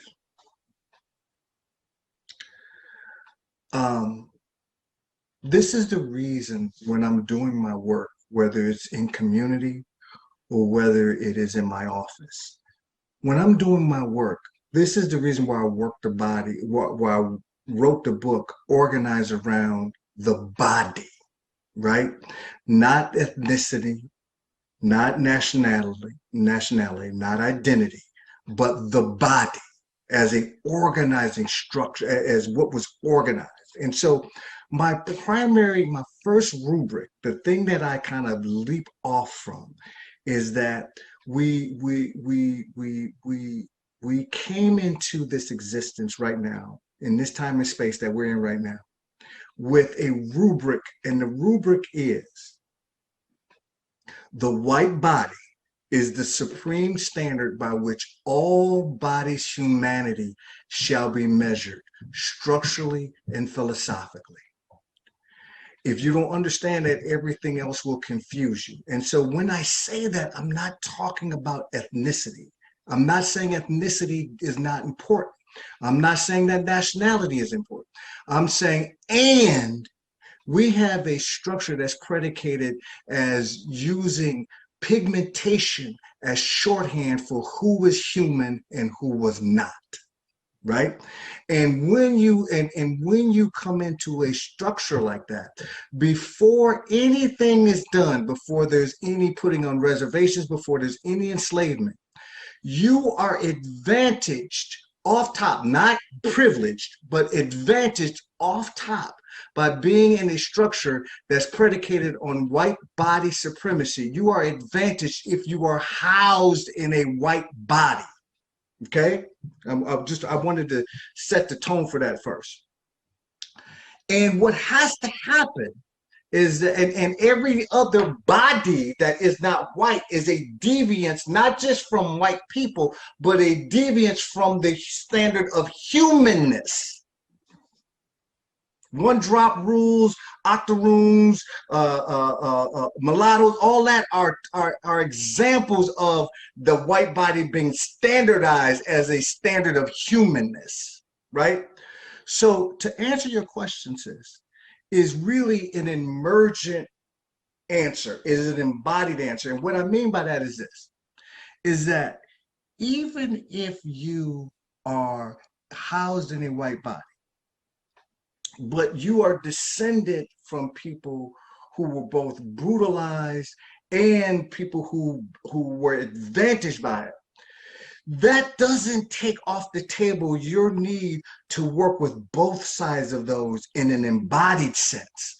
Not in a theoretical sense, not in something you read in the book, but slowing it down so you can notice and begin to discern which pieces are protective, which pieces are resource, and which pieces need more healing. And that's the piece, and we have to do that together. I have people in my family that look white, right? That if you saw us walking down the street, you say Resma walking down the street with a white boy, right? But that's my family, right? If he opened his mouth, you go, oh, that's a brother, right? I mean, you'd be right, because the cultural pieces, and what he knows is that even though he knows that he is housed in a white body, he also understands there are certain things that happen because he's housed in that white body, and he uses those things to position not himself but his people, to put his people in a better place, right? And so for me, those pieces of, I don't say mixed race. People are not mixed race, right? They're culturally mixed, right? We have different cultures.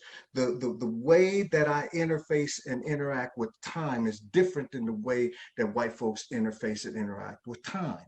That is not a race thing. America does not have a race problem.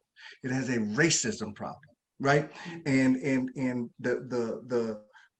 for most of our history, the white body has had full and unfettered access to bodies like mine, to bodies like yours, sister Siobhan, to bodies like yours, brother Sean and brother Benjamin. They have had full and unfettered access to it, right?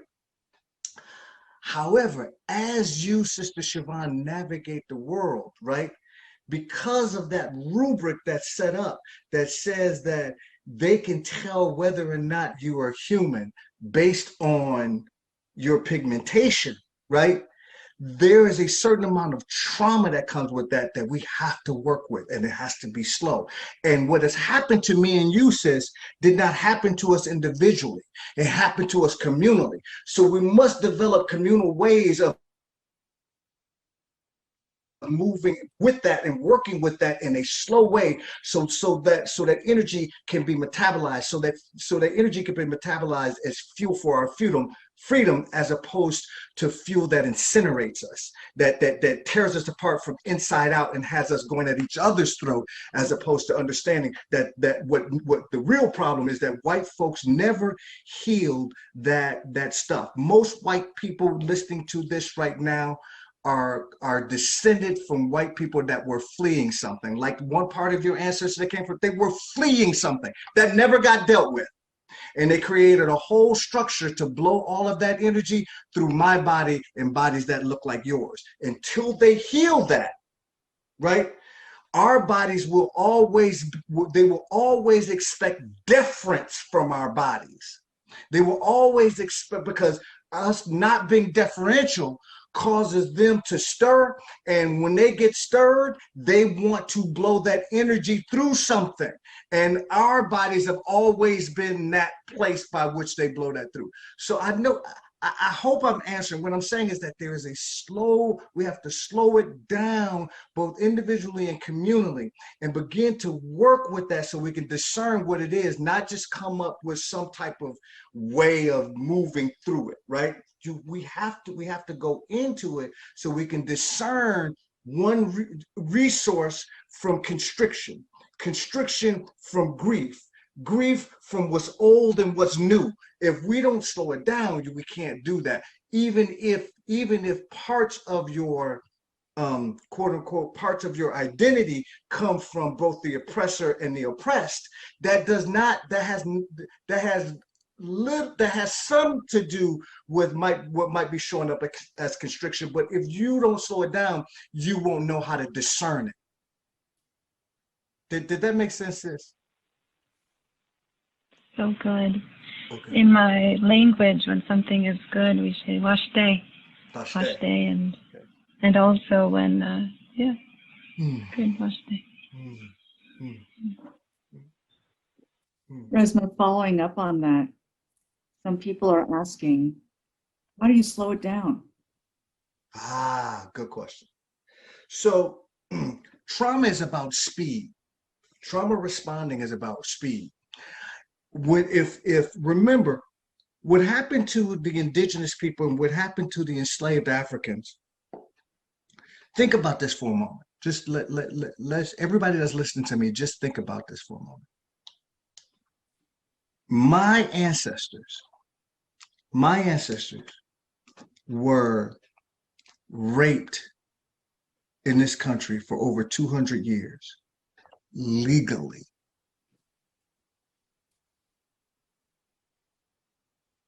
For profit. Legally. For profit. In order for my ancestors, both men and women, to survive that for over 200 years, part of us had to be very quick to pick up on vibes. Part of us had to remove and leave our bodies when we heard our daughters being raped, when we heard our sons being raped. Because remember, rape is about power, not about sex. When we heard that, part of us had to leave. That's fast. It's protective. It's important to do that at that time. And what happens is that over the course of time decontextualizes trauma. So the march of time decontextualizes.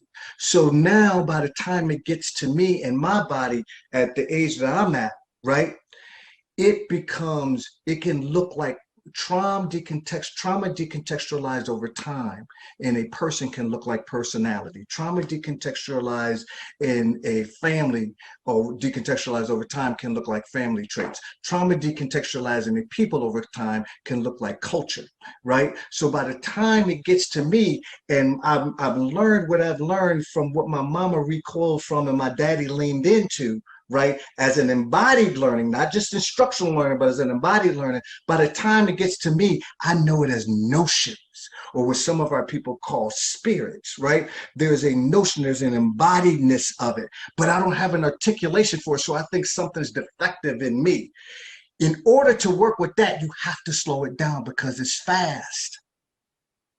It's all fast. Speed allows it to lock down. So those parts that are tied to creation that you want to protect don't get damaged as much. So speed moves in. That's why when you're working with communal trauma, you have to go slow. Because the moment you start to try and heal, the trauma vortex also starts to wind up because the trauma vortex is tied into protection. And if you don't slow it down, you don't see the fact that people have just left the room, they just dissociated. You don't see the fact that people just went down and collapsed. Those are all protective pieces, and you go in and keep trying to bring them out. It's because you haven't created a container and you haven't given enough respect for the protection. You want to sledgehammer it. You want to bust it. You want to bust the door down without asking the question, why is the door there? The door there is for a purpose, and you have not been curious enough to actually ask the question, why is that door there? You just feel like you need to bust it down, and that's why when I'm talking about embodiment, that's why slowness, pausing, working with it, having people witness you, having people observe you, working with the vulnerability, working with what starts to emerge, working with that in a slow way is how you do it. You can't fire hose people. You can't just turn the fire hose full blast and say, this is a good thing. Believe me, this is a good thing. Just turn the fire on it. Nah. People are thirsty for something. But just because they're thirsty for it doesn't mean they can take that level of force to metabolize it. Does that make sense? Not all of it, I have to say, but I'm getting it's almost like a feeling. So let's do something. So you said not all of it, right? And I'm gonna play with bodies here. This is the frozenness. Okay. Sister Siobhan, did you get all of it? Brother Sean, did you get all of it? Brother Benjamin, did you get all of it? Yeah, because we've had to learn we have had practice in these pieces because our very survival depends on us being able to pick up on these pieces, right? Mm-hmm. And as a culture, the collective white people have not had to practice around race. They don't have a collective practice around race, right? And so that makes sense to me that some pieces of it you couldn't get. But this is why I say when we start talking about how to do living embodied anti-racist work, and the first thing we want to do is bring Black people, Indigenous people, and white people in the room together, and we wonder why nobody else wants to do that again, it's because we haven't accounted for the fact that all of that charge also shows up in the room. All of that frozenness also shows up in the room, and we are not speaking the same embodied language. It's so counterintuitive some ways, right? Mm-hmm. Because we've been separate for so long. It seems to make sense, like, yeah, we should be doing this together. Mm-hmm. But I hear maybe more feel when you're talking about that, what you're talking about. Well, the reason why we think we all need to get together is back to the question that Brother Benjamin talked about. We think that there's some type of answer or magical thing or some white anti-racist pixie dust that we're going to impart on white people, and that white people are going to go, oh, listen, insight means absolutely nothing without it being operationalized. Many of us, during the AIDS epidemic and during other types of things, let's not do the AIDS thing. Let's do smoking. Do you know how many people know that they shouldn't smoke and have knowledge about they shouldn't smoke and still smoke? Probably 100% of those people. Yeah, that's right. So cognitive information is not enough for people to do a damn thing about it. And so what we have to do is you have to condition your body to be able to withstand and hold the charge of the urge, to hold the charge of the meaning making and the meaning slamming up against each other. Right? If you don't create a container for that to happen, you will genuflect back to what is, and what is standard is being complicit with white body supremacy. That happens in white bodies and it happens in brown and black bodies.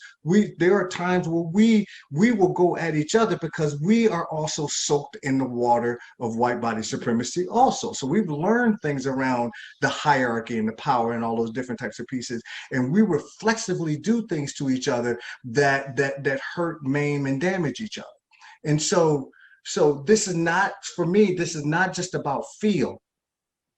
It's about fields, not feel, right? It's not about emotion.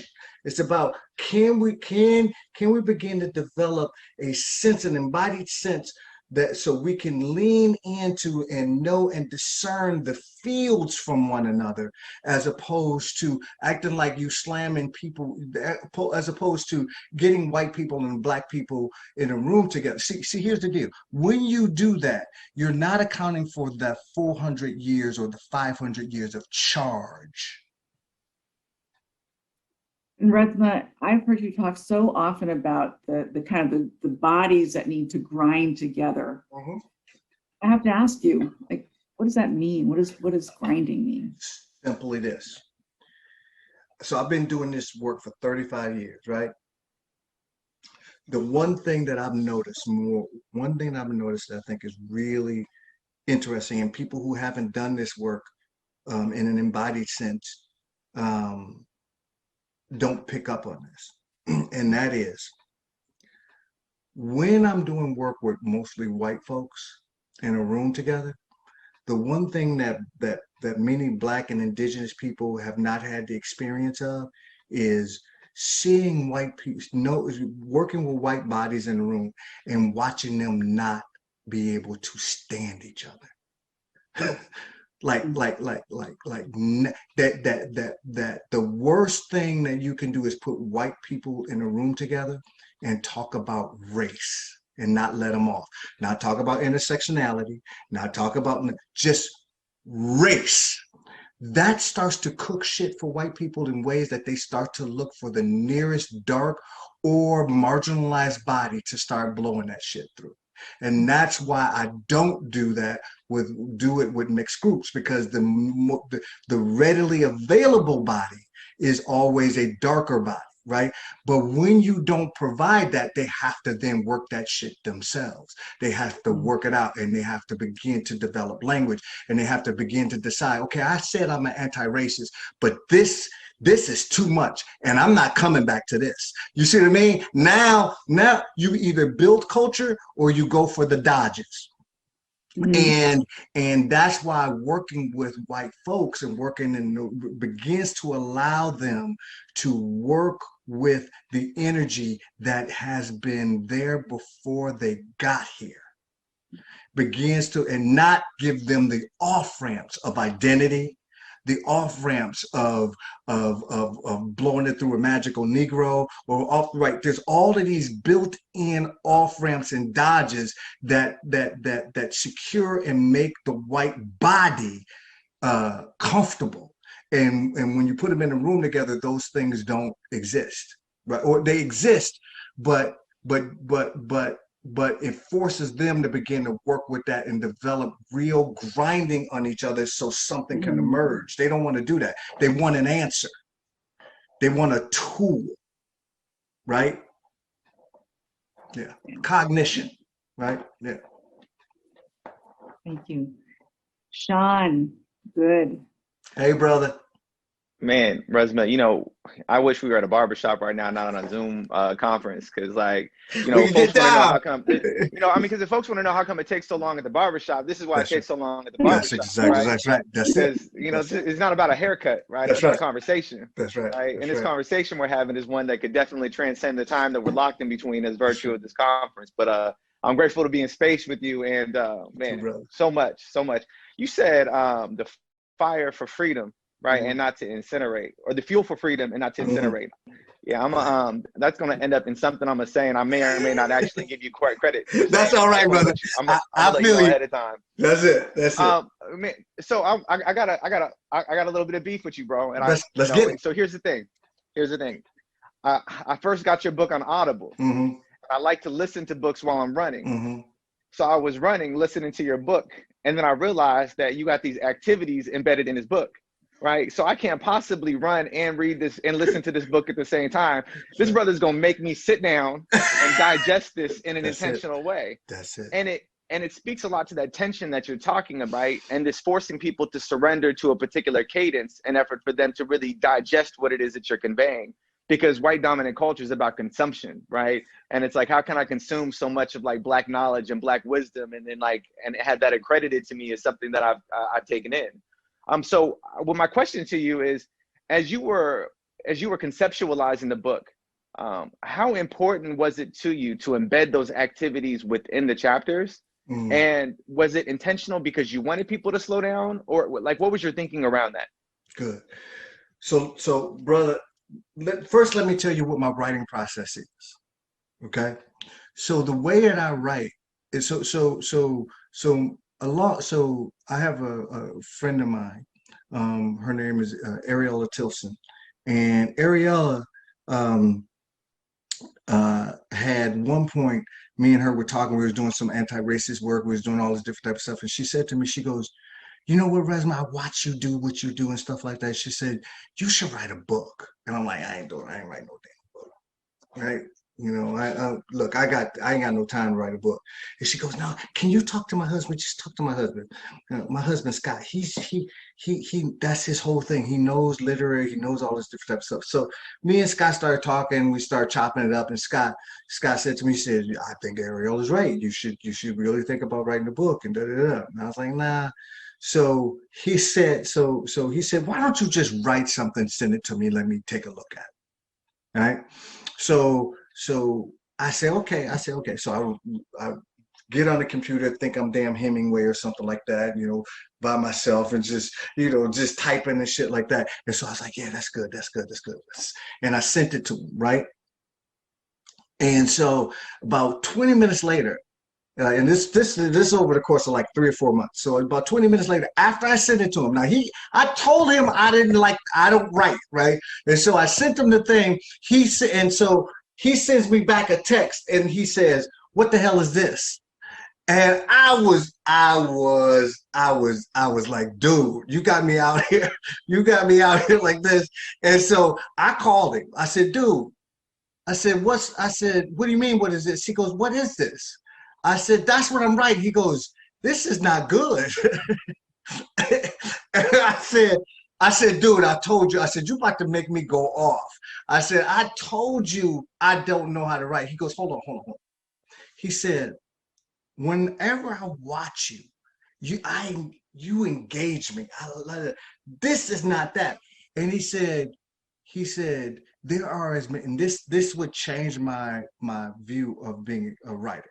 He said, there are as many different ways to write as there are writers. I sat there for a second. He said, come over. He said, next week, come over. And I said, okay. So I go over, right? Now, he's not a therapist. He's a literary guy, right? So he comes in, he sits down, and he takes a recorder, or a digital recorder. He sits it down between us, and he starts asking me questions, like just as a normal person, not as a therapist, and just asking me questions. So as he's asking me the questions, I'm doing like exactly what I'm doing with y'all, right? I'm doing this stuff. So he said, okay. He said, come back next week. I said, okay. I said, what are we gonna do? He said, I got an idea. I said, okay. He took that recorder, he sent it to a transcriptionist. She transcribed everything and then sent it back, and then we sat down and we edited. That's how I write my books, right? So in answer to your question, the reason why my book sounds like I'm talking is because that's how it was written, right? And the practices in the book, right, are really were intentionally put in to slow down, because everybody, I had a dude come to me about 2 months ago, and he said, Resma, I love your work. I love your work. I love your book. You know, your grandmother's hand changed my life.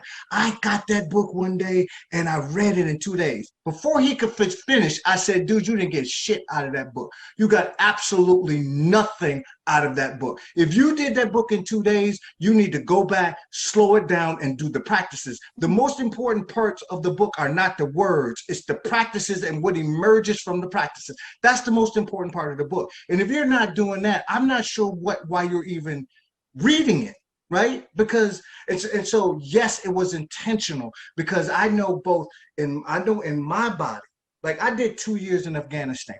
And the way I survived Afghanistan was speed, having my head on the swivel, and to slow down, to come back here and start dealing with my own trauma stuff, my own suicidal stuff, my own stuff, and my own historical stuff and persistent institutional stuff, deal with all of that stuff. And somebody telling me to slow down, it was like my body was ripping itself apart trying to do it.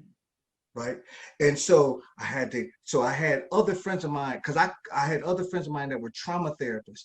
One particular person who would not let me be. And she was like, I know you don't want to talk to nobody. I don't give a shit. You're going to come and see me. I'm going to come and see you. Right. And we're going to do this. We're going to go slow. Right. And because even as a trauma therapist, I wanted to go fast, and at that point, I knew I needed a witness, somebody that could witness me and hold the room and the space for me, not give me advice, but hold the room and the space for me in an embodied sense. Rock with me, wail with me, tell me what she's noticing in her body as she's interacting with my body.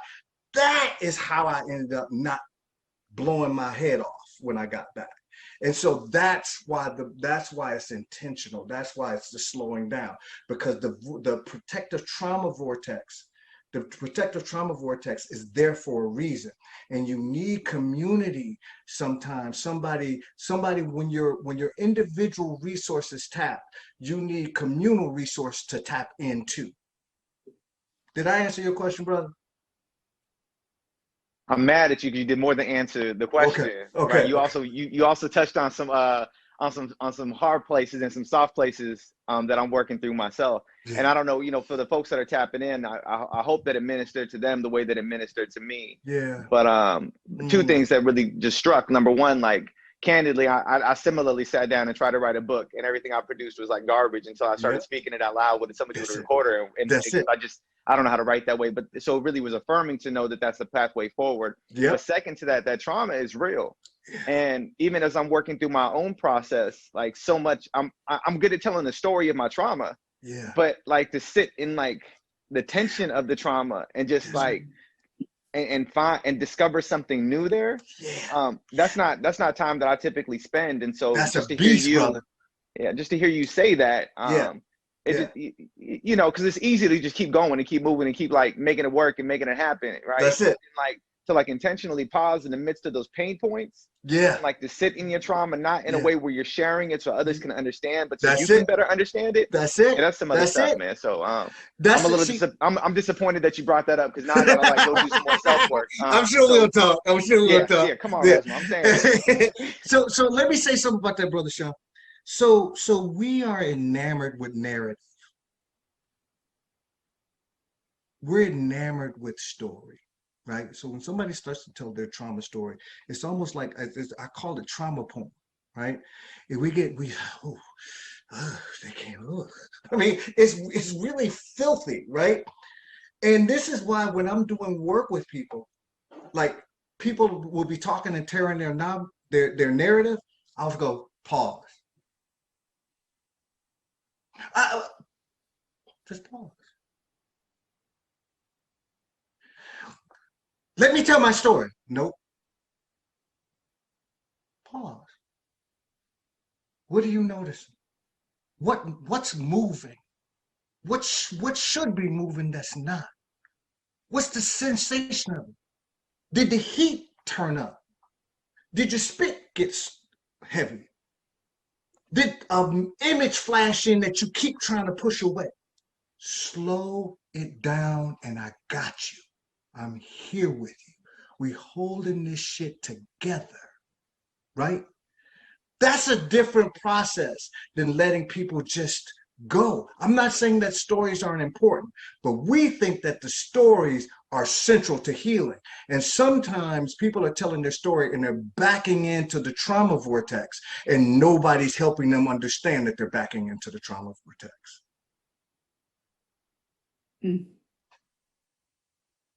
Thank you.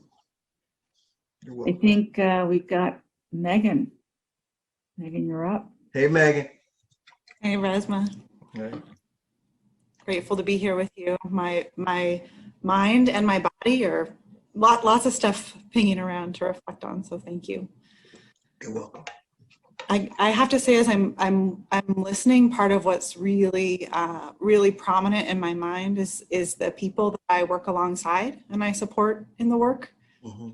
Work in a space where there's a lot of folks doing direct work every day with kids and families who are experiencing trauma, racialized trauma being a big piece of that, and other components. And really curious to hear how your thoughts about how we support folks doing the work, and how we, as those are in the supporting role, how organizations who are employing folks doing the work, how do we acknowledge the parallel process that occurred, particularly for our BIPOC providers, and just thinking about, as we work with families who are impacted by racialized trauma, and then in our own bodies, how does that all come together?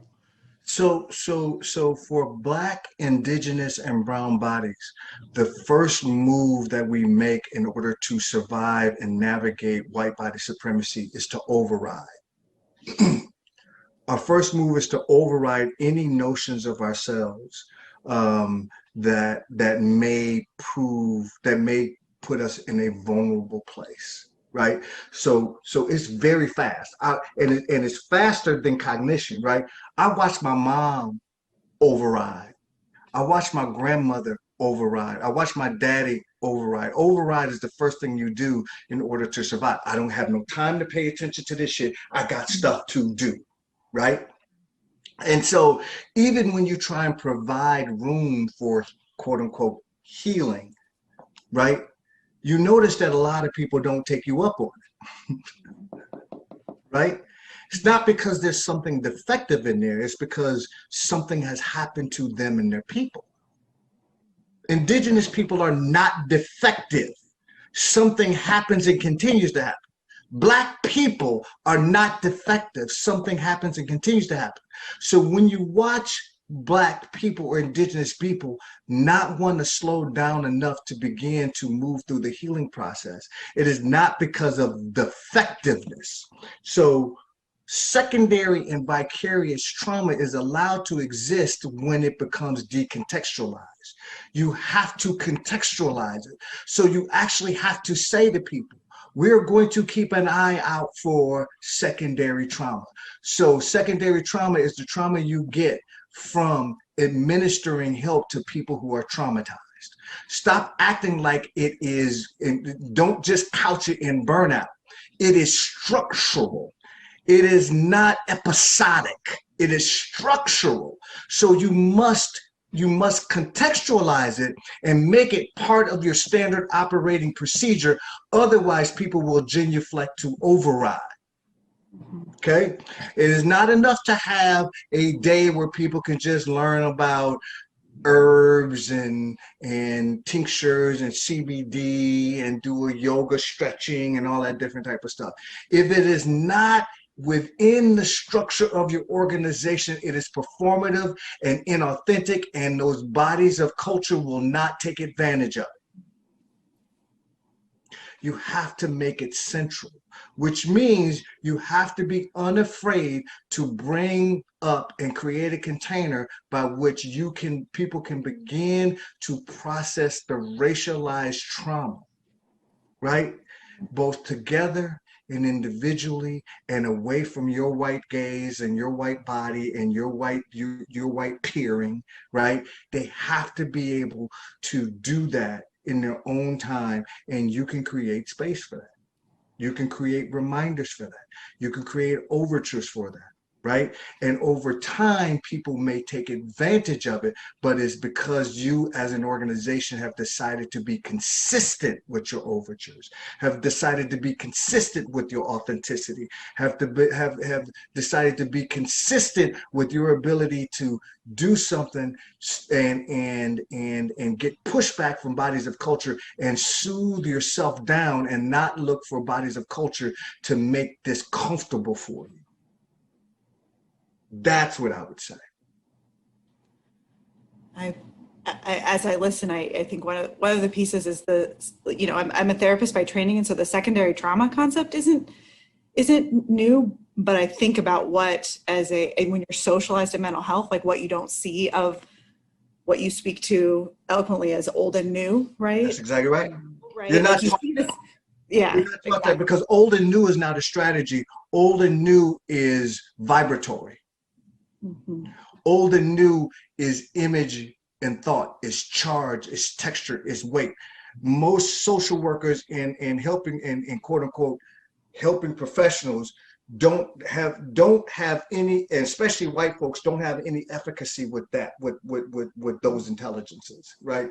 And so this is why I say it's an emergent piece. It is not a strategy piece. It is not a tool piece, right? It is a leaning into piece. It's a curiosity piece, and that's not something that in quote unquote academia, that's not something that has any real validity, right? They don't see that as valid. That is not something that's nurtured as valid. People talk about it. People say, oh yeah.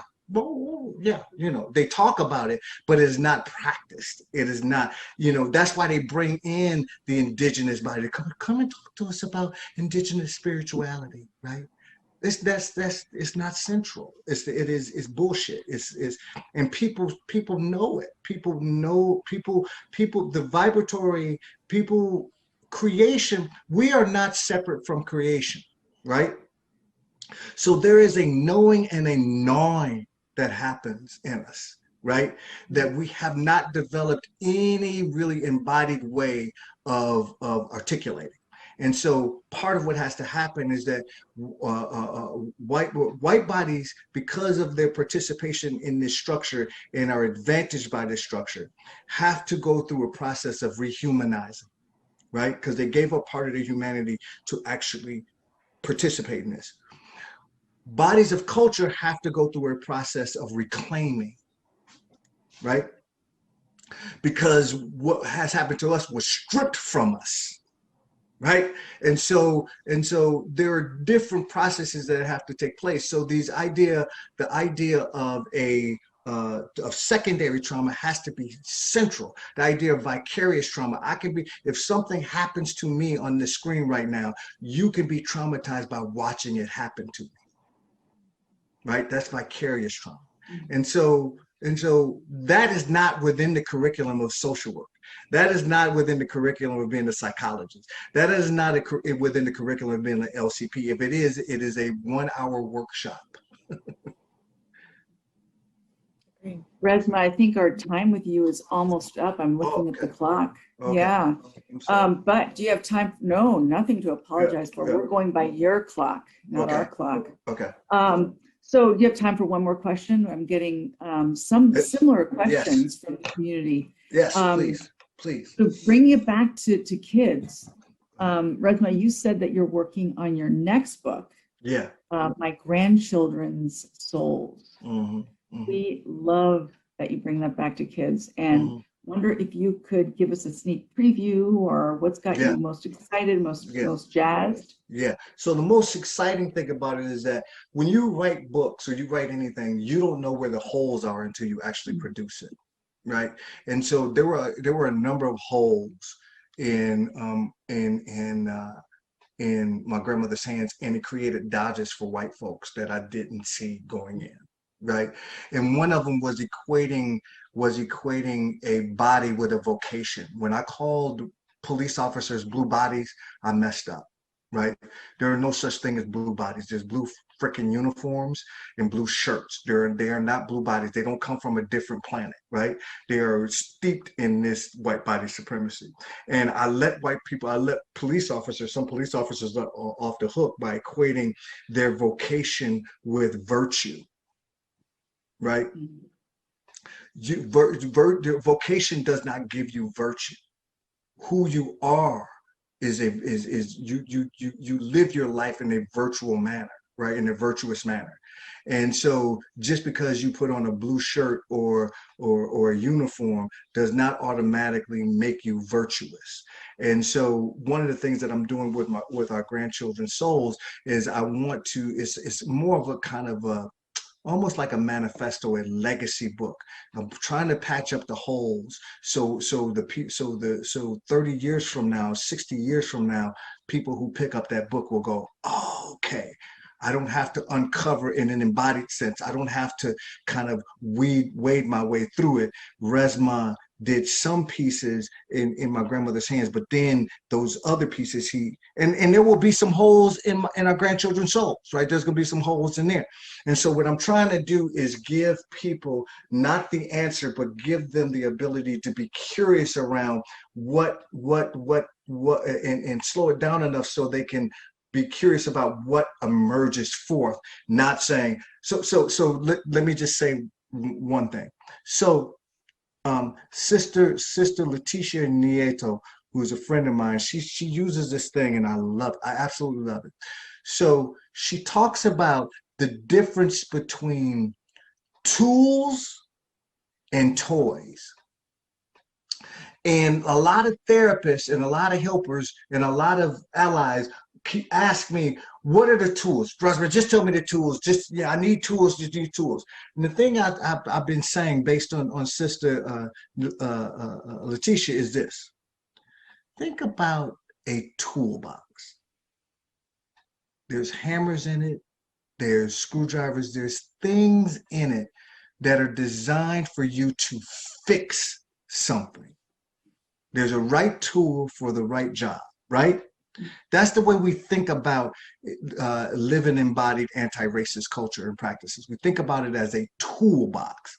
And what I've been saying to people lately since Sis showed me this is think about it less as a toolbox.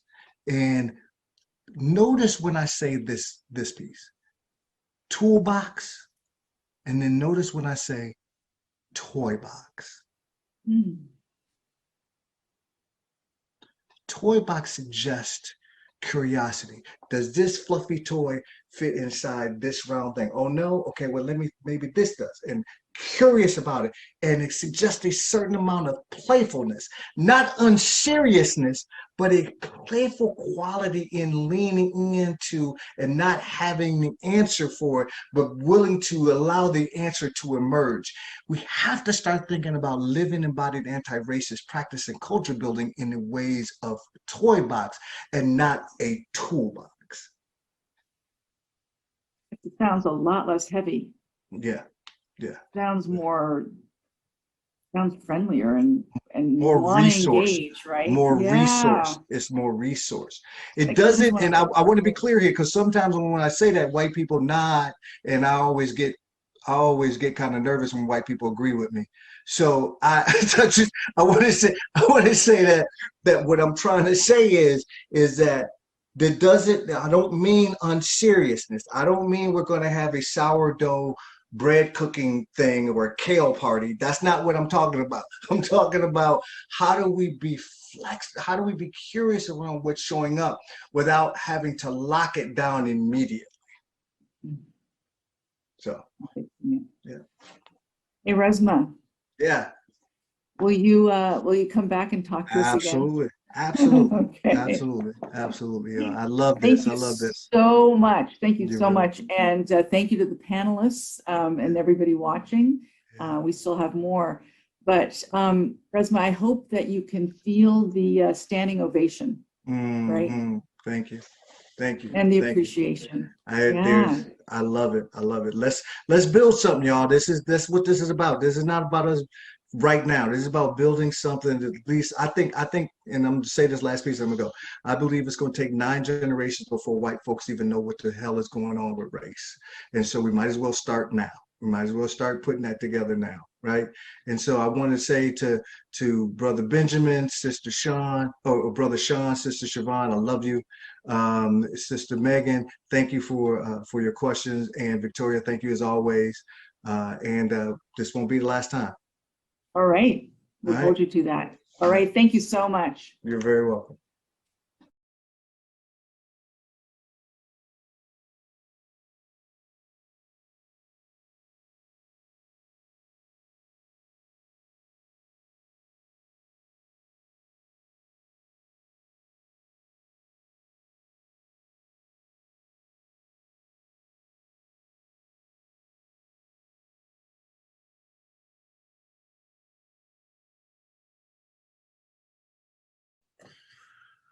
Welcome back, everybody, from our break. We're going to step into this next session.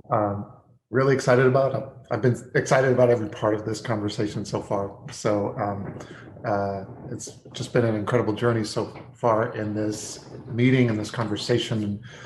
Bringing these different thoughts and minds together has been a really powerful moment. I've been thinking so much about pace, cadence, time. And there's this funny irony of trying to fit that into what is a life that has Zoom with time sessions and spaces and particular sequences to it, and yet a conversation that's kind of about stepping out of rapid cadence, kind of slowing down, and maybe in particular doing that with such intention that you understand yourself and know yourself better. That work is hard work and is the kind that pulls you in and out of comfort in a way that I have no other words except for how much it makes you know yourself better and know that you're in a space that is very real, despite the virtuality of the screens and everything else.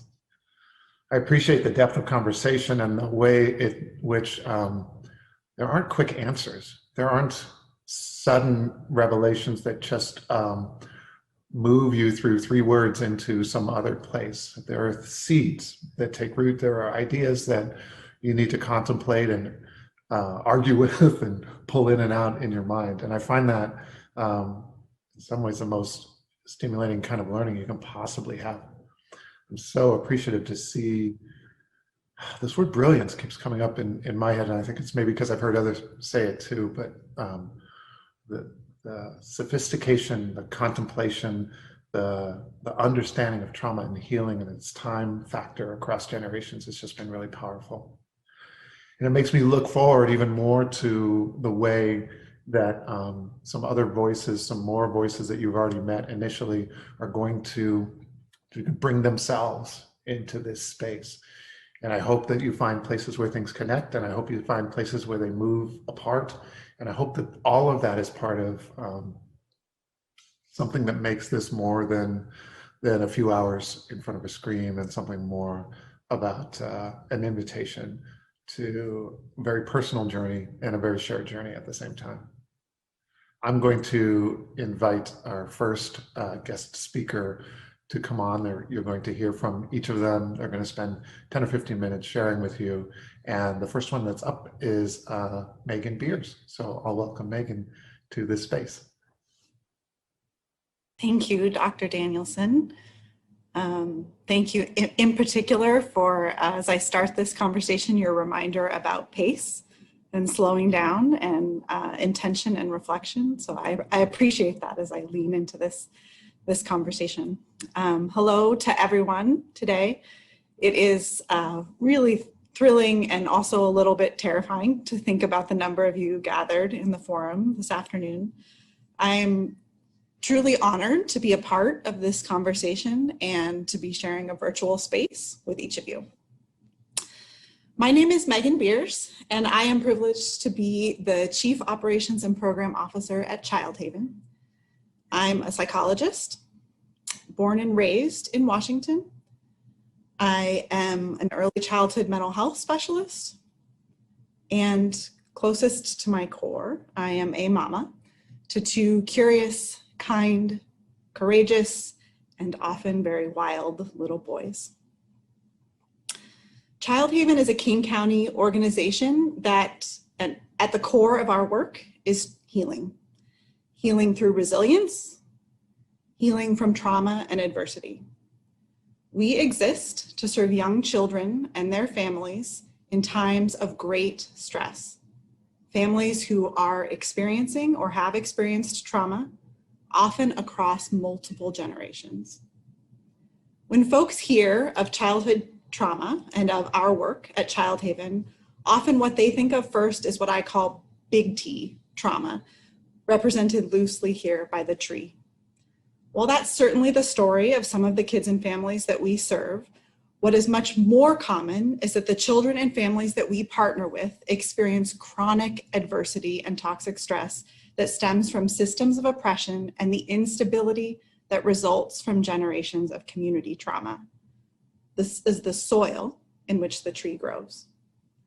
We know from the science that this, quote, little t trauma, named as such not to minimize its impact, but to acknowledge its repetitive, daily nature, has a significant and a sustained impact on the brains and bodies, on our brains and bodies, particularly early in development.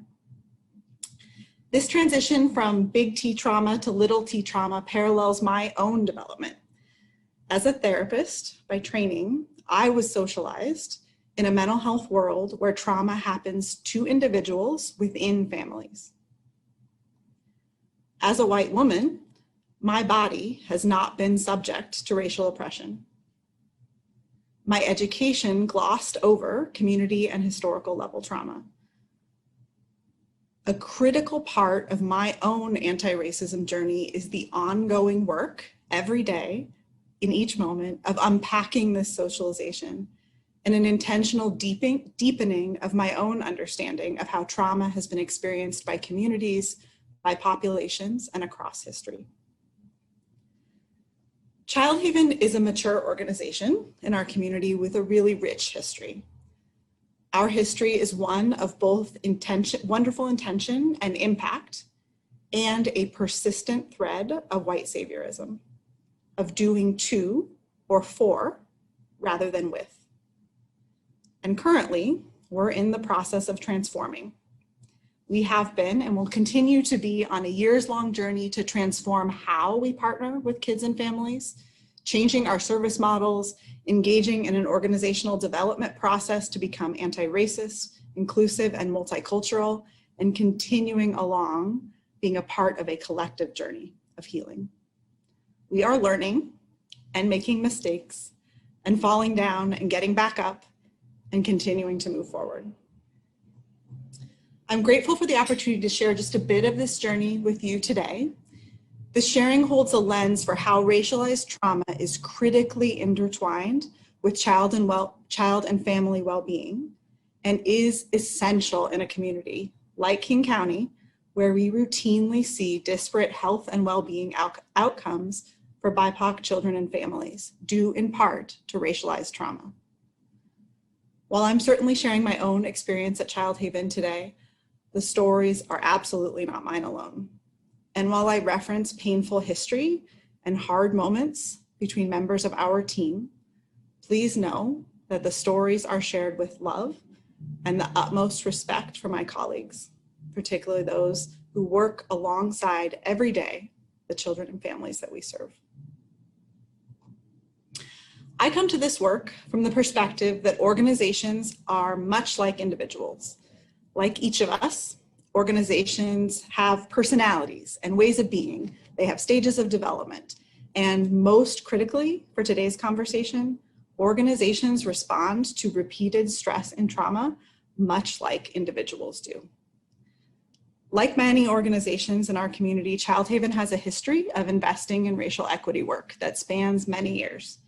For a good portion of this history, we have sent folks to excellent trainings and hired trainers and consultants to come on site and support staff development. We've established work groups that have moved forward critical initiatives. But in recent years, we have reached an inflection or a boiling point, so to speak, where we have become collectively and constructively dissatisfied. The work was not moving forward effectively. It was driven too much by individuals rather than being woven into the fabric of our day-to-day. Our BIPOC colleagues told us that we were not doing enough. It was persistently stuck, and staff and leaders alike were frustrated. Many days we still are. Conversations about race, about trauma, whether from an organizational development lens or in thinking about our day-to-day work with kids and families, often resulted in very big emotions. To borrow Resmaa Menakem's conceptualization, these emotions looked much more like dirty than clean pain, a moving around rather than a moving through. To understand and move forward, we had to do what hadn't been done before, to be curious and to stay curious about the barriers to transformation, to stop using the same strategies, to focus on understanding rather than only doing. In this curiosity, we have and are continuing to deepen the complexity of our collective understanding. We have especially, and really critically for our work, grown into a narrative and framework where what the organization had previously called trauma-informed care and our racial equity work are inextricably intertwined both conceptually and emotionally. And only by seeing race and social justice through the lens of trauma and healing could we begin to shift the organization of the DNA of the organization. Resmaa spoke really beautifully this morning about how we cannot start from birth when we think about trauma. Trauma lives through generations, and its impact on our bodies hits long before we take our first breath. In that same way, we learned as an organization that we cannot make today our starting point. We have an organizational history with this work. We have an organizational history with race and a deep organizational history with trauma. History matters, and it showed up in how Child Haven acted, and sometimes it still does, even if the trauma has lost context because it has spanned such a long time. So how did this history show up? As we have undertaken this shift, we have leaned very heavily on those who've come before us and the work that's currently happening throughout the country, including the work of Trauma Transformed in California, who created the graphic that you see here. They speak to the characteristics of organizations that become trauma reactive, the diagram on the left. This trauma reactivity is the natural state of many child and family serving agencies unless responding to and supporting staff around trauma has been built into the fabric of the work. And we behaved in this trauma reactive way. Organizationally, when anything happened, the emotion of everything bubbled up. Importantly, the emotion itself was not the problem. As we know, discomfort is a critical condition for growth. But there was a repeated reactivity without the capacity to repair, without reflection, without striving to understand more deeply. We had trouble embodying the flexibility necessary for growth. Of course, change is an essential component of transformation, and the rigidity that comes from decades of organizational exposure to trauma limited that flexibility. As a developmentalist, I often say about little ones that are under great stress, a brain in survival mode can't learn. We can't expect a 3-year-old in a preschool classroom to work on their ABCs when their bodies are in crisis mode. The exact same thing is true of organizations. An organization in survival mode can't learn, can't transform. So where has this left us? And how are we continuing to transform our understanding, ourselves, and the work as we move forward? Much of this work can be organized conceptually by a concept called soothing the system. Trauma, including racialized trauma, lives in each of our bodies. When these bodies come together collectively in an organization, we ping or popcorn off one another emotionally until we can regulate as a system. Just like any one of us as individuals must regulate before we can reflect and transform, an organization must do the same. For us at Child Haven right now, this falls into 3 categories. First, as you see here, rethinking and actualizing our values. We are working every day to intentionally name, discuss, and build collective muscle around how we work through emotion and discomfort with one another, with a particular focus on relationship and on reflection, acknowledging that feelings matter and practicing navigating through discomfort, through rupture, and then repair. Second, creating predictability and routine through policies and procedures. With limited infrastructure, we are working to build predictability in areas like communication patterns, when and how we gather and what we discuss together, deepening our intentionality around process, and building out structure for how the day-to-day work happens.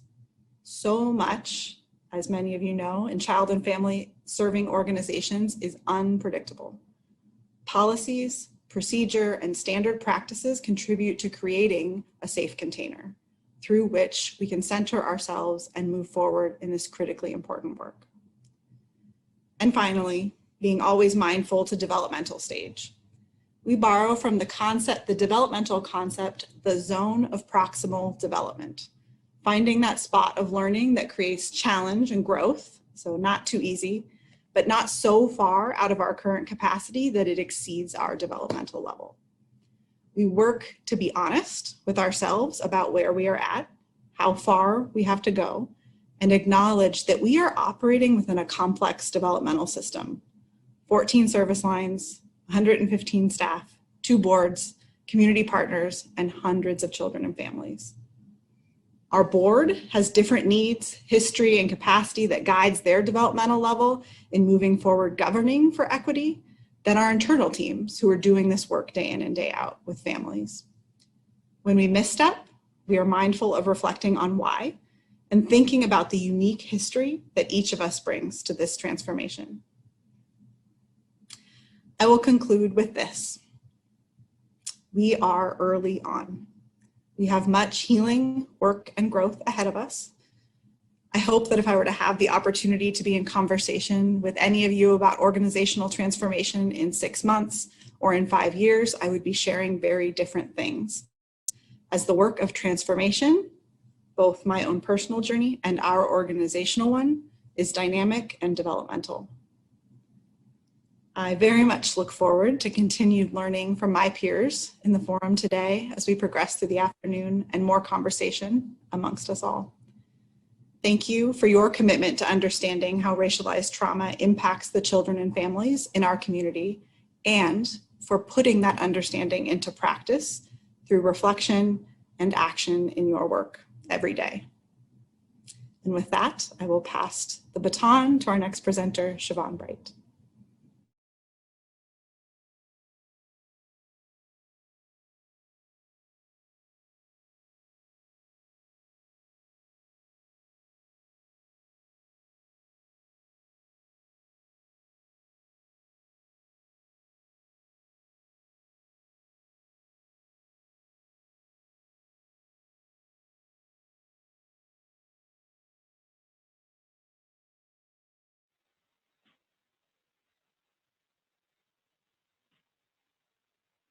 Inanna Shante Washte, Amadya. My grandmother, who is my second mother, calls me good, kind heart in my language. My name is Siobhan Bright. I'm an enrolled member of the Nakota tribe on Fort Belknap Indian Reservation. This reservation is located in north central Montana and is incredibly remote. If you were to fold the map of Montana state in half, follow that line all the way up to the Canadian border, that is where you will find some of my relatives. But those are not only my relatives. I am also German, Norwegian, Swedish, and Russian. My body holds both the story of the colonized and the colonizer. I am also a great, great, great, great granddaughter. I'm a granddaughter. I'm a mother. I'm a sister. I'm an auntie. I'm a cousin. And I'm a friend. And to all of those relations are the relations that have brought me here today to sit with you. And it's in the space that they have held for me that has allowed me to do the work that I needed to do and the transformation that I had to come through in order to have this conversation with you. So this story isn't a story of just mine, but a mine of all of our relations, all of those things that are seen and unseen that have brought us all here today, so that we can engage in a conversation that not only feels true, but is deeply, deeply true. I have the honor of serving as the Executive Vice President of Empire Health Foundation, a health conversion foundation in Eastern Washington. And in that role, I serve as a strategic leader, overseeing the strategic direction of our organization, its investments and partners. And many of the times I spend my days looking at systems and recognizing patterns. And when I look at those systems, I look at them in a different way, in a way that comes from my indigenous lens, the lens that allows me to see that all things are sacred and all things are living. And when I look at a system like behavioral health or child welfare, in an effort to heal the trauma that my ancestors both brought and have endured, it helps me understand that these messages are incredibly alive and vibrant, that the systems that are holding this in place also have its own motivations, its own patterns, and their own ways of being. And if we understand and we come from a perspective of sacredness and aliveness, we realize that we are but one part of that light within that system, and we can start to have the kind of respect, grace, and pace that is needed for true, deep, and profound transformation. As I introduce you to me, I can't introduce you without introducing you to my grandmother. My grandmother, who is my Inanna, and in my language means my second mother, would often tell me I am Indian, and I was Indian before it was cool to be Indian. And she would say this in a way that meant both, I am proud of you, and I am proud of me because we survived. But she would also say it in a way that said, I paid for you. I paid for you. I paid the price. I survived the boarding schools. I survived the trafficking. I survived all of the separation and all of the trauma to come here, to have your parents, to be your Inanna, to hold you in this space. And in that, both pride and pain, she gave me a really important lesson about race and Indianness. On our trip to our reservation, which was located very far from where I grew up in an urban town in central Montana.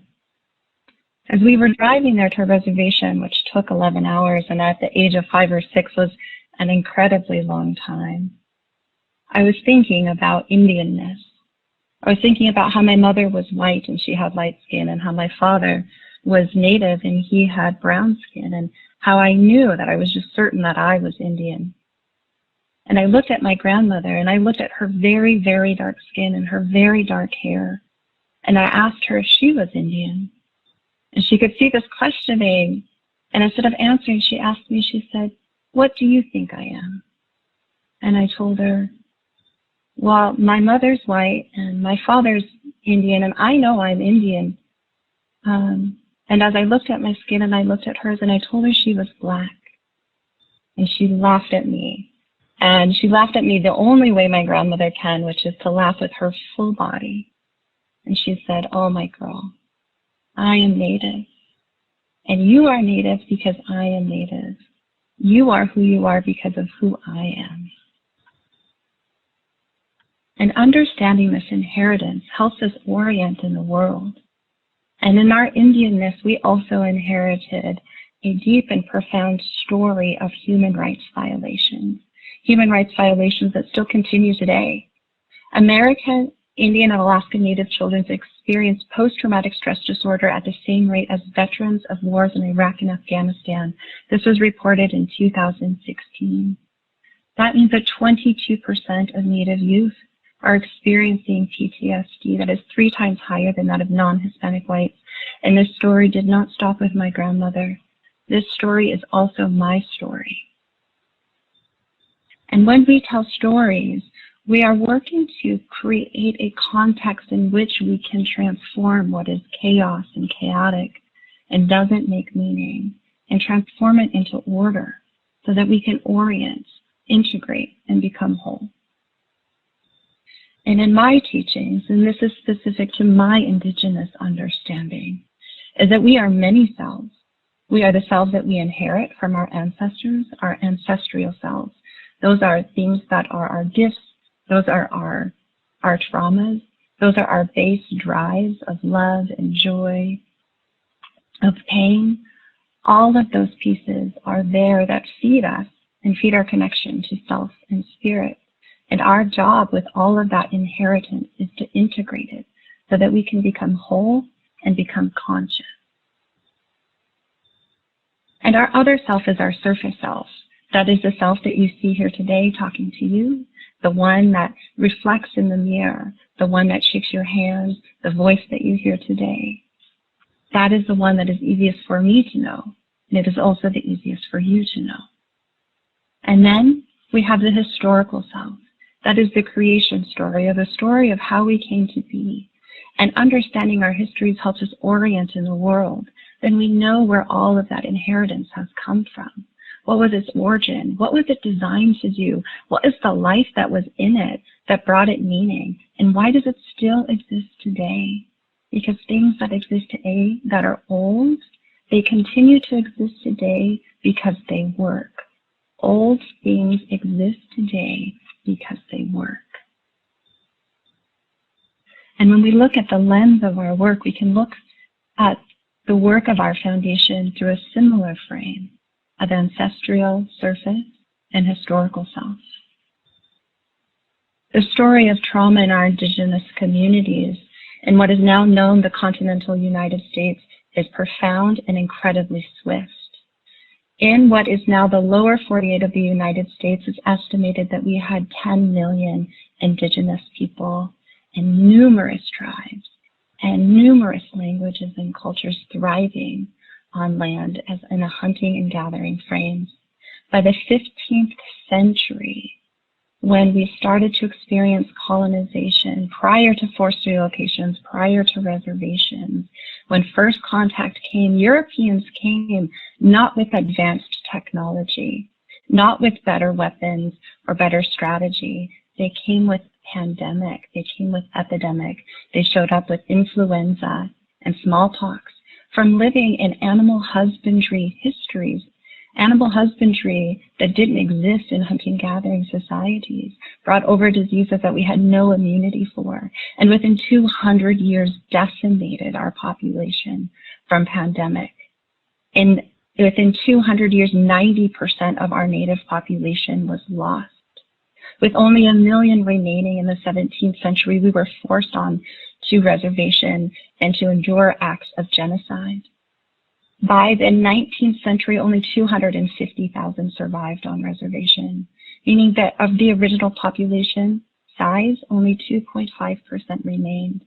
And that I today am a descendant of that surviving 2.5%. And of that surviving set of members, 60% of the children were then forced into boarding schools, where they then endured cultural genocide. They were taken away from their families. They were abused. They were forced to never speak their language in many of these schools. And you can still go to them today, have graveyards, because those children didn't always survive. And today, as I tell you, my work is in seeing the patterns and understanding the liveness of our system, the liveness of our organization, the liveness of who we are. These patterns have not stopped. Today, with coronavirus, we still have a disproportionate rate of risk, contagion, and mortality from this disease. And today, we still remove children from their parents. The U.S. detention of child migrants, removing children from their parents, while crossing the border is an extension of the pattern of removing children from their parents on our reservation. As we saw this happen, us, our families, our elders, we cried. Because this story is not new, it is old. And we know that the healing from this is profound. We also know that many of those children are indigenous children that have been forced off their homelands because of climate change, colonization, poverty, and abuse, similar to that of our people here in the continental United States. On the surface, you will see our work as Empire Health Foundation, a conversion health foundation in Eastern Washington. You will see our work show up in 7 counties and on 3 reservations in partnership with the Colville Confederated Tribes, the Spokane Tribe, and the Kalispell Tribe, as well as many other tribes throughout the region that have shown up in urban and rural communities, as well as with our partners and friends throughout our region, nation, and globe. And our work is rooted in relationship and understanding who we are to one another and healing our ability to connect. And in healing that connectedness, we learn that we can gain source and energy from ourselves first, others, creation, and earth. And we learn that we can feel the comfort and discomfort of others and still be in this space. And in order to do this, we have made the commitment that health is a fundamental human right, with the acknowledgement that it is not our role or our work to heal community, but we as a foundation's job is to simply make space for community to heal themselves in the way that makes sense for them. And an example of this work is in the development of an integrated therapeutic model, one where we were able to make space with tribal community who called upon their elders to develop an additional system to behavioral health that reintegrates traditional healing practices and worldviews into behavioral health by taking into context both the lands that our tribal people are upon and also the seasons. In addition, we have been working incredibly hard in the background to establish resources and plans to create a continuum of care that meets families where they're at, from intensive to prevention services. These services range from inpatient treatment down to transforming language immersion programs into therapeutic learning environments. And all of this is done is because we understand that meeting family where they're at and meeting family together is the most important component of this work. Today, our systems, whether it's behavioral health or child welfare, see a family in crisis. They separate that family. They treat each individual as individual, void of the context of their relationships with their family community, with this land, void of context of their history. And they treat them separately, and as a result, they stay separate, and they continue to grow that separateness. And in that growth of separateness, they continue to share and transmit that trauma of separateness generation after generation exponentially. And that is not the kind of system that we are interested in. Today, what the interest is lying in sitting with community and family, that when there is a crisis, that our first work is to halt the harm and make space. As Resma would say, to slow it down. And in that space, give community and give family the room to heal together. And where there is health, to grow that health. And as the result is the transmission of intergenerational health.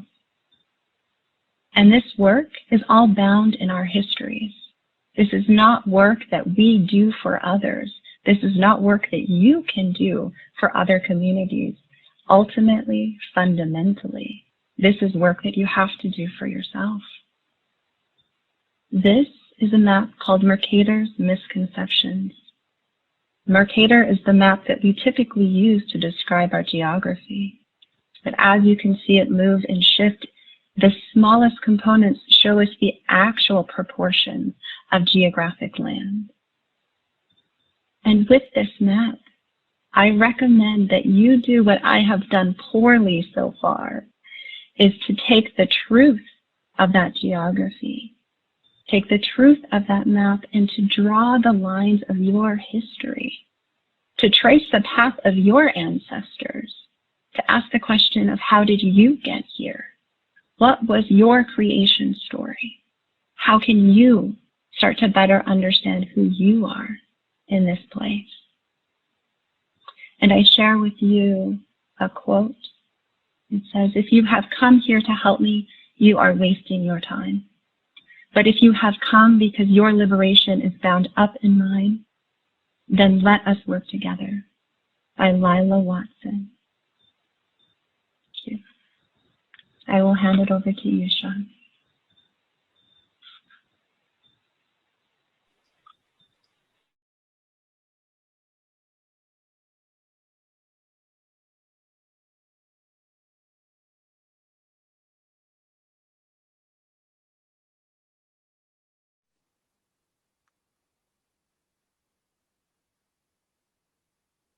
You know, at the beginning of our time together today, and when the transitions first started happening, I noticed there was like this, what felt like an awkward pause in between speakers.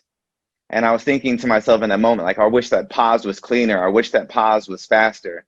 And it's because there was something inside of me that didn't want the silence. Like, I just wanted more. I wanted more, and I wanted more. And I find that as I've worked myself through this day with all of you, that there's something precious in the silence that sits in between. There's something precious in the silence that sits in between.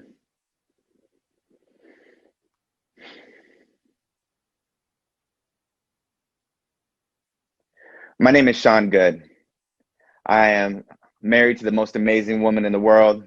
I'm the father to 2 teenage children. I still look at them as children, although my son is 19. He's a college freshman at Central Washington University.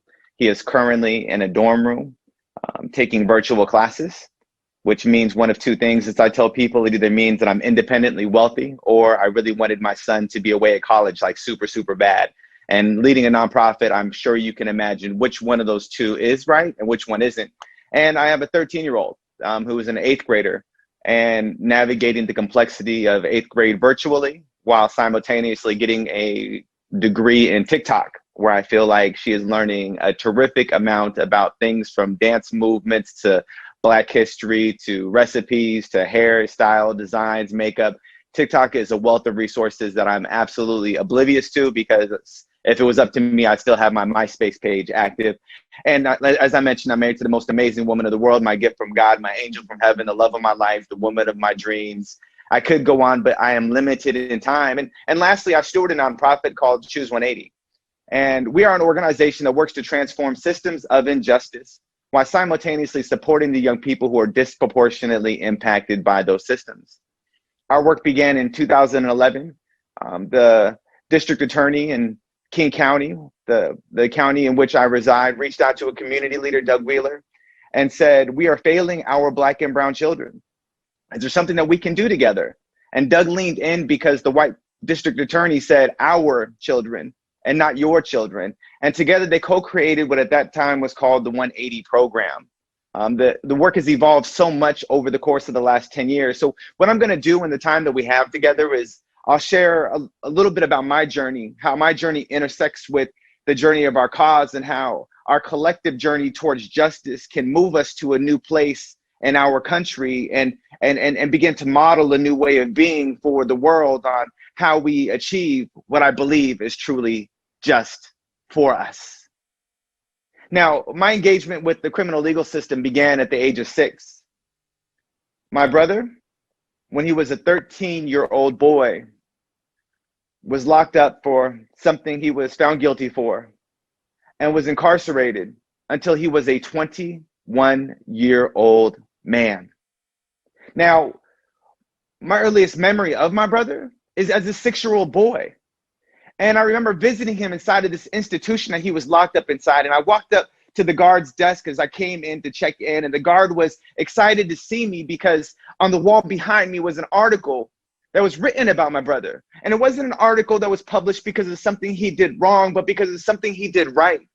See, he had gone to speak at a school, and the school was excited about the impact that he had on the young people. And so they wrote an article about it, and they were featuring him inside of this kid jail and acknowledging that he has gifts and he has talents. But regardless of how gifted and talented and full of possibilities he was, because of a poor choice he made as a 13-year-old boy, he was locked up in this space until he was a 21-year-old man. Now, fortunately for me, he got released at about the same time I was beginning to demonstrate some of the same behaviors that manifested with him when he got caught up. And so when he came to the house and he saw the clothing I was wearing, some of the behaviors I was manifesting, he understood it. And he was credible.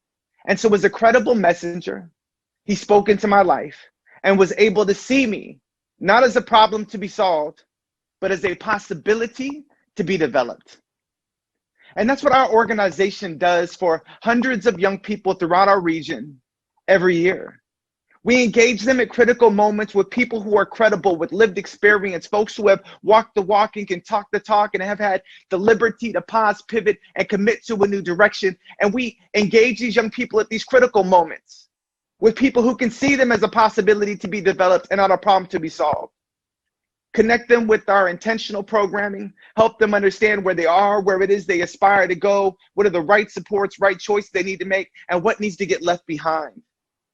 And through this process, we not only create the space for them to understand themselves better, but then create the space for them to be able to teach back to us who they are. And as a result, we begin to co-labor on a shared journey towards their best self and make sure that they have the resources they need to honor that commitment to who they are. In principle, the way our work functioned from its infancy is like this. Young people who live in neighborhoods that are overly policed get criminalized for their adolescent behavior. The law enforcement agency sends those referrals to the district attorney. The district attorney then typically sends these same referrals to the court. Usually what would happen then is the court would adjudicate the case and find the young person guilty of something that they did that was simply adolescent. And more often than not, the young person would either end up on some sort of supervision or in some instances locked up inside one of these cages. But because of our relationship, the prosecutor, the district attorney refers the young person to the community instead of a courtroom. And then we engage them through our intentional practices. And I'll tell you, since 2017, the 12 to 24-year-olds that we serve, 90% of them who are referred to us in this manner don't return to the criminal legal system within 12 months of participating in our program. That's 9 out of 10. And I would like to say that it's because we have the best stuff ever and we have the magic pill, we have the cure for it all. But it's in part because of the work that we do. And it's also in part because of so much of what's being criminalized is adolescent behavior. And if we listen to the behavior before we criminalize the behavior, we can learn so much about what the young person is asking before we put them in a position where they're subject to being dictated as a problem instead of elevating them as who they can be by simply listening to who it is they say that they are.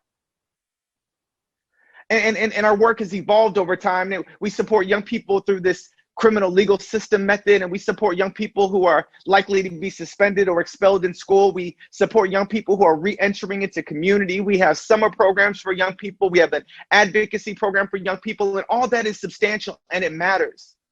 But equally as substantial is the work that we're doing to dismantle systems of injustice. See, our organization could exist in perpetuity if the systems that cause harm never stop causing harm. And if we allow that to happen without actively working to transform these systems, then we are benefiting from the suffering of young people, which makes us altruistically sadistic. And we have to break out of this cycle, particularly in the nonprofit industrial complex, of positioning ourselves as saviors to some sort of problem in effort to exist moving forward so we can continue to do things that make us feel good, when in reality, we should be culpable to stopping the very thing causing the harm, as well as serving the young people who are harmed. And that is the fruit of our shared labor as an organization. So we are constantly working with prosecutors and courts and a variety of other system entities, school districts, superintendents to change the way that they're administering justice in effort to do less harm to the young people who are disproportionately being impacted by these systems. Well, what does that look like? We had a big win last year where, in partnership with our Department of Public Defense and several other community-based organizations, we created an opportunity called Restorative Community Pathways. And because of this thing that we co-created in community and worked to get the prosecutors to buy into, there's 600 young people who would typically get sent through the court process that now are going to get sent directly to community this year. And next year, that number is going to jump to 800. And in the future, it's going to jump to 900 to 1,000. But honestly, if we do our job well, and we shift the way that we view public safety, and we stop policing behavior in urban settings where young people are Black and brown and indigenous, then we could actually limit the number of young people engaging in our program in the first place, because we're stopping the harm from the source instead of treating it after it's already been done. But that's where we come in together. That's where we come in as our shared journey towards justice. Now, I call it a journey towards justice because I don't believe justice is a destination. See, judgment is a destination. It's a tactile place that we can put our hands around and we can say, here is your judgment. But justice is abstract. Justice is the process of becoming more just. And so as we journey together, we are journeying together to get to a place that's more just. But here's the frustrating part of it. So many of us want to know when we arrive, so we can celebrate and say, yes, we've done the thing, let's move on. But we can't actually arrive at a place that has no predetermined end. And so we are journeying towards justice together. And here's what it looks like. The best example of this I take from nature. I consider the monarch butterfly. See, the monarch butterfly begins its migration pattern in Mexico. And then it migrates up to the northeast. And as it migrates up to the northeast, it takes 3 generations to get to its peak migration point in the northeast. 1 generation of monarch, a third of the way, another a third of the way, another a third of the way, not one of them actually making to the peak migration point, but each knowing that they have a role to play on this journey. And the 4th generation of monarch butterfly, the one that is born out of this peak migration point, is called the Methuselah generation, because this is the generation that's able to return all the way back to its home, all the way back to its origin, all the way back to this place of promise that we dream of because we know it must be true, this place that must be more just, this place that must be better than the place that we're existing in today, returns back. And we could stop there to celebrate, but let me tell you what happens. Once that butterfly returns, the Methuselah generation butterfly, the one that's able to travel the distance it took 3 others to make it to, the cycle begins all over again. So family, my Black, indigenous people of color who are tapped in today, my white family, I need you to understand that work like ours exists to transform these systems of injustice. Work like ours exists to support the young people who are disproportionately harmed by these systems. But trust and believe, we only continue this with the power of the collective us. And as we build communities of support around young people so they can see themselves as what's possible, we're constantly building a community of support around this movement of people who believe wholeheartedly that we can do this together. Not a marathon, but a relay. One baton to the next. Not because we want to be the one to make it to the peak, not because we want to be the one to make it all the way back, but simply because we are fully persuaded that we are called to run our leg of the race. We are called to go our stretch, to maybe hand it off to the next, to hand it off to the next. And we understand that there is no end, so there is no victory to celebrate, but simply a process of becoming more just and within ourselves, finding peace instead of jubilee. A peace that surpasses understanding, a peace that allows us to know we are on the right path together. I am grateful that you chose to tap in today. I'm grateful for the wisdom of all those who have spoken before me. And as you leave this space, not after I get done talking, but this afternoon, what I hope you leave with, if anything, is we need each other on this journey. The collective us is where the power is held, and not any program, not any organization, not any single book or entity can be the one all end all, but together, if we choose to journey together, we will become a more just people. Thank you. I appreciate the time.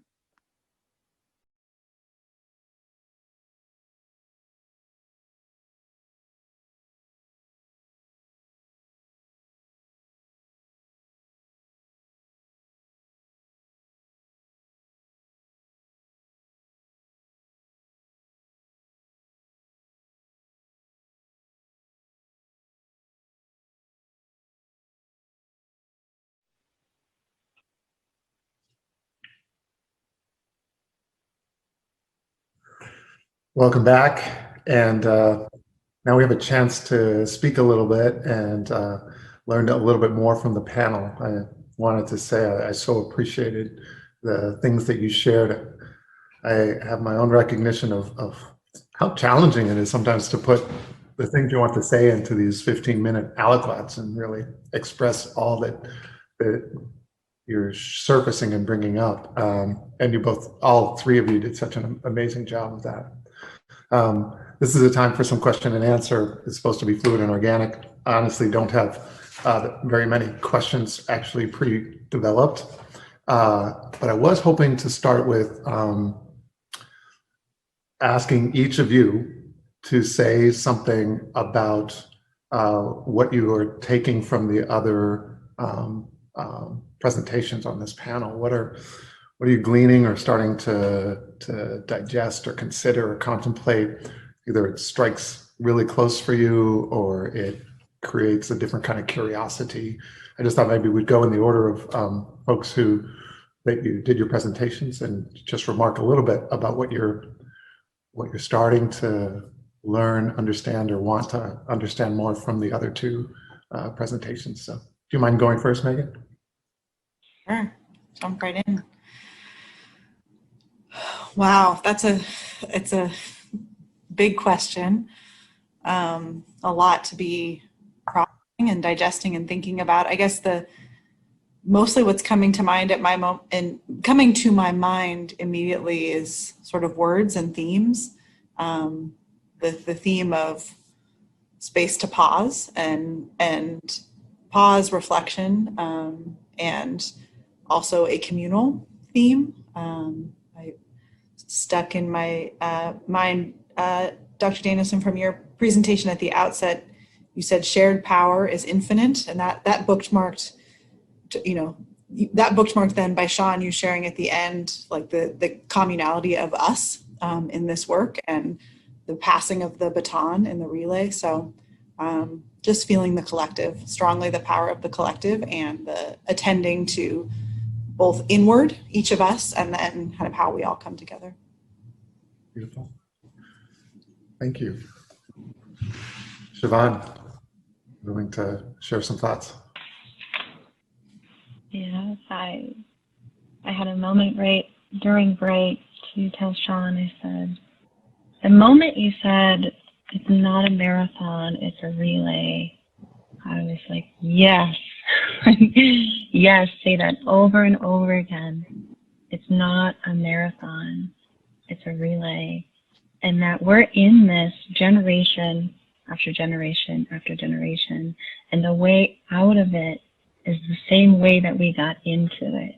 And it reminds me at times when Resna was talking earlier and he was talking about doing his own trauma work, when he mentioned the feeling of tearing apart when you're facing those hard things, and it brought me back to when I've been doing my own work, and that feeling is visceral, and to a point that I started to tear up because that feeling is in my body too, that tearing. And when I've sat in those moments as that feeling was coming over me, I remember breathing and thinking the only way out is through. The only way out is through. And here's the thing, it's like planting seeds for trees, right? It's like what Sean was saying is that it's 3 generations for the monarch butterfly to make it to its final destination. Resma is saying 9. That's if we start now, right? And so this is both a story that is about this very individual experience, because that's where the work has to be, is within you. You're the source of all of this. And it's also this very old, very intergenerational story as well. And you have to hold that duality at the same time. You have to say both of these are true. This healing is both old and it is both new. It's both from my ancestors and both that I'm holding here at the same time. It's both individualistic and it's both collective. And there's urgency, and I think that's the part that Resma, that I want to just pull through, is there is urgency, but that is the slowing down is where the transformation happens. And so it's holding both of those. There's urgency for the healing, and we have to slow it down. Oh, interesting. Yeah. Thank you. Sean, how are you? How are you contemplating some of the things that you've heard so far today? What are you learning and thinking? Yeah, I think the first thing, Ben, that comes to mind is Child Haven's intentional journey, and how you can be like a really well-funded, white-led organization and not lean into systemic change because your donors aren't requiring it of you. You know, and your base isn't requiring them. You're still getting funded, right? So it's not like you're pivoting because you need to pivot for your survival. And so often, like, that's when you see like huge white-led spaces pivot, is when it's advantageous, or when it makes sense because like it's where the money's going. But to see it being done with that level of intentionality and without proclaiming what victory looks like, is encouraging. And I hope the other really large monolithic type of white-led nonprofit institutions take notice and begin to deconstruct some of their incredibly racist and harmful practices and savior complexes and all the variety of things that are embedded in the nonprofit industrial complex, and recognize that it doesn't have to be a decision motivated by resourcing. It can be a decision motivated by righteousness.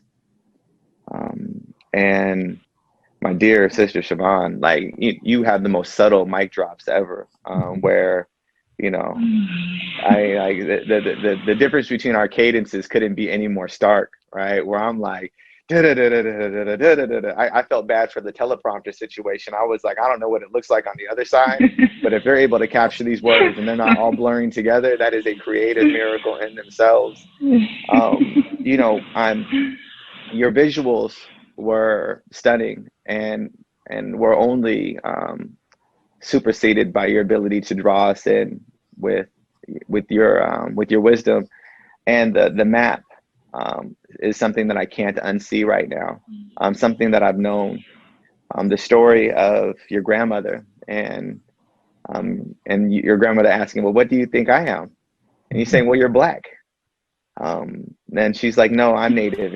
And so you're Native. And as we've shared in previous calls, like I don't have a history of really grandparents or aunts or uncles for that matter. And so this idea of you are because I am is something that my heart has longed after for all of my life. And to hear you share that in such a way and how that ties you to these different places throughout the world and the complexity of what you wrestle with in being not only grounded in the first people, but then the colonizing people is a shared experience that I can connect to in my own multiracial experience. So those are the things, Ben, that resonate with me in this moment. I'm actually looking forward to playing this back afterwards because, you know, as you're prepping to share, like you're getting your heart and your mind ready to pour while simultaneously listening into your friends sharing. And I really want to be fully present to both those presentations.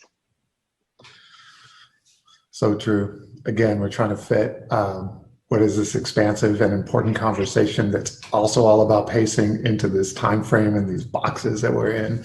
So really, there's another duality about that I suppose we could all be thinking about.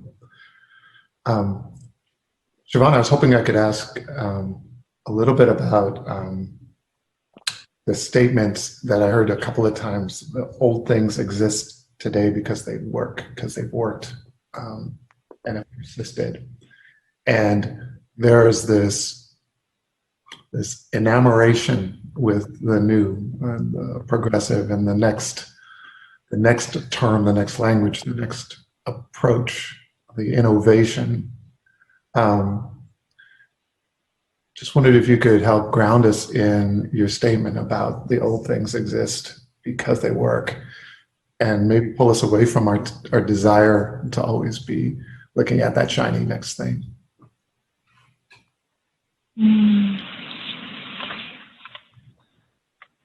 Thank you, Ben. This country, the United States, it's really young. It's a really young country in the context of us as humans, in the context of this world, in the context of the fact that we recognize that there's countries. We're really infants in this global community. And because we've only had a handful of hundreds of years in this formation since colonization, right, which marked a huge transformation in culture. And so you can kind of think of it as before colonization and after colonization, because there are tens of thousands of years of civilization and of culture that live in this land that we stand upon now.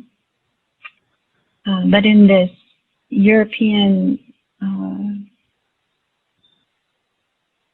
culture of colonization in the United States, what is new, what is innovative, what is changing, what is emerging, what is young is the most valuable. We see that in how we treat our children as precious, but how we discard our elders as useless. We see that in how we invest in creating short-term gains, but create long-term damage to our earth. We see that in our relationship with ourselves, in our own fear of aging. In my Indigenous frame, and keep in mind I'm multiracial as well, and in my Indigenous frame, my grandmother had beautiful gray hair, and I wanted beautiful gray hair. But my mom, who was non-Native, she hated her gray hair, and she would pull them out. She saw when she would pull them out. And now as I'm getting gray hair, I have to hold both of those types of bodies, right? So I love my gray hair, I don't want to pull them out. But in the frame of the work, when we say what is old, what is old works because it's made it through the test of time. When we talk about culture, it's really the transmission of information about how to survive in a good way, how to thrive in a good way. It's a roadmap, and we transmit that culture in many, many ways. And sometimes when I talk about what is old, I'll often talk about our traditional healing practices. And in our traditional healing practices, many of those are tens of thousands of years old. Some of those wisdoms have been around for millennia. But it wasn't until the 70s, still through the 70s, it was illegal to pray in our way. If you set up a sweat lodge, you could be arrested and incarcerated for praying. And our traditional healing practices, which are really about relationship, our understanding and sophistication of how to be in relationship is incredible. But it's been stigmatized and criminalized, and we've been made to be ashamed of it. We've been made to be ashamed of our Indianness, and we've been made to feel ashamed of our culture and of our teachings. PBS did a beautiful video called Native Americas, and it was released a few years ago, and one of them is on democracy, and it teaches that democracy was formed through the example set by the Iroquois Confederation. And this brings up two things. One is our understanding of relationship is incredibly sophisticated and powerful. So powerful that this country's most prized notion or value was born in our Indigenous communities. That's also true for our sophisticated psychological models. Maslow's hierarchy came from the development and built in partnership with the Blackfeet Nation, which are just neighbors from mine. Much of Erickson's work was done with Indigenous communities up in Canada. And the list of this goes on and on and on. And so there's a tremendous amount of sophistication. And although in some ways it's been intentionally erased, it's still there, it's still old, and it still works. And much of it is built in that foundation of relationship. There is another way to take this, which is around systems and power, but I think the teaching around the value of learning about relationship and honoring tradition is more important. Appreciate, wow, yeah, me just thinking on so many different levels. I was thinking about that master's tools and the appropriation versus the origination of ideas, and how they pull through, and talking about so many other. Okay, we have to just keep talking because this is just so thought-provoking and stimulating. And there's been different ways of referencing sense of urgency and crisis mode and maybe survival mode. I felt like Resma and others have mentioned that and talked about that. And I had this question for you, Megan, because it comes from a place of like, I want to understand this better, curiosity. And the phrase you said was, organizations in survival mode can't learn. And I thought it was also saying like people can't learn when they're in survival mode. And I guess I've had this sense that we use very different adaptive tools. We respond very appropriately to very stressful situations.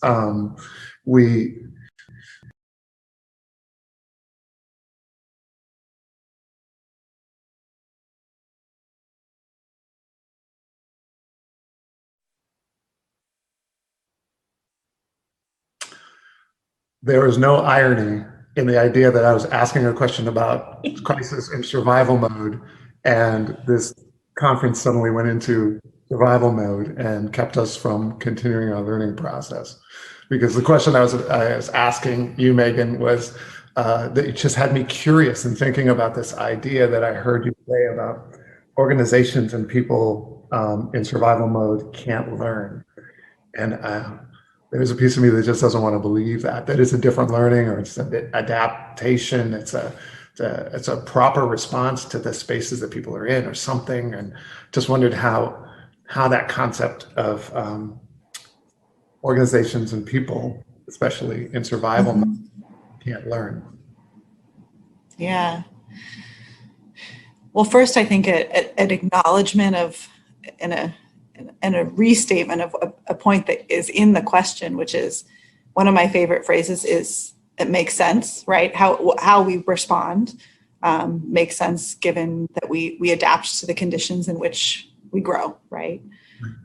I think what when I think of the organization in survival mode can't learn, I think really another way of saying it is we can't get away from our humanness, right? We can't get away from how our bodies respond to stress, right, and what happens in our brains and bodies. And I think a recognition of we come into organizations and we have roles and we have titles and we have job descriptions and we have all these, this frame within we're operating. And ultimately we are humans in various points of stress kind of pinging off one another. So I guess part of what I'm saying in the organization in survival mode can't learn is there has to be an acknowledging for and creating space and a pause and a lean into the reflection of when that happens in our bodies. And I love Resma, really, really speaks to the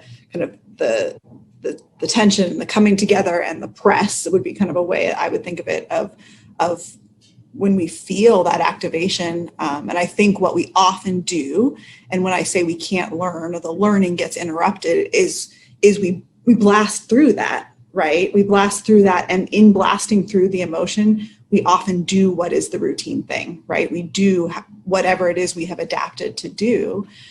And so unless we pause and create space and acknowledge where I'm at, where you're at, and how we're coming together, then we're not going to do differently. We're not going to transform without that space. That's really well. Thank you. And I think it really pulls together the thoughts that Resma was saying about readiness, kind of in so many different words and better articulate ways than I could say about readiness to learn and what that means for ourselves as individuals and as systems. So thank you. I appreciate that. Sean, one of the things that just makes you I know we're not supposed to have idolized people in this work, which is not supposed to, but I will just admit that all three of you are kind of in that space for me, so I'm sorry.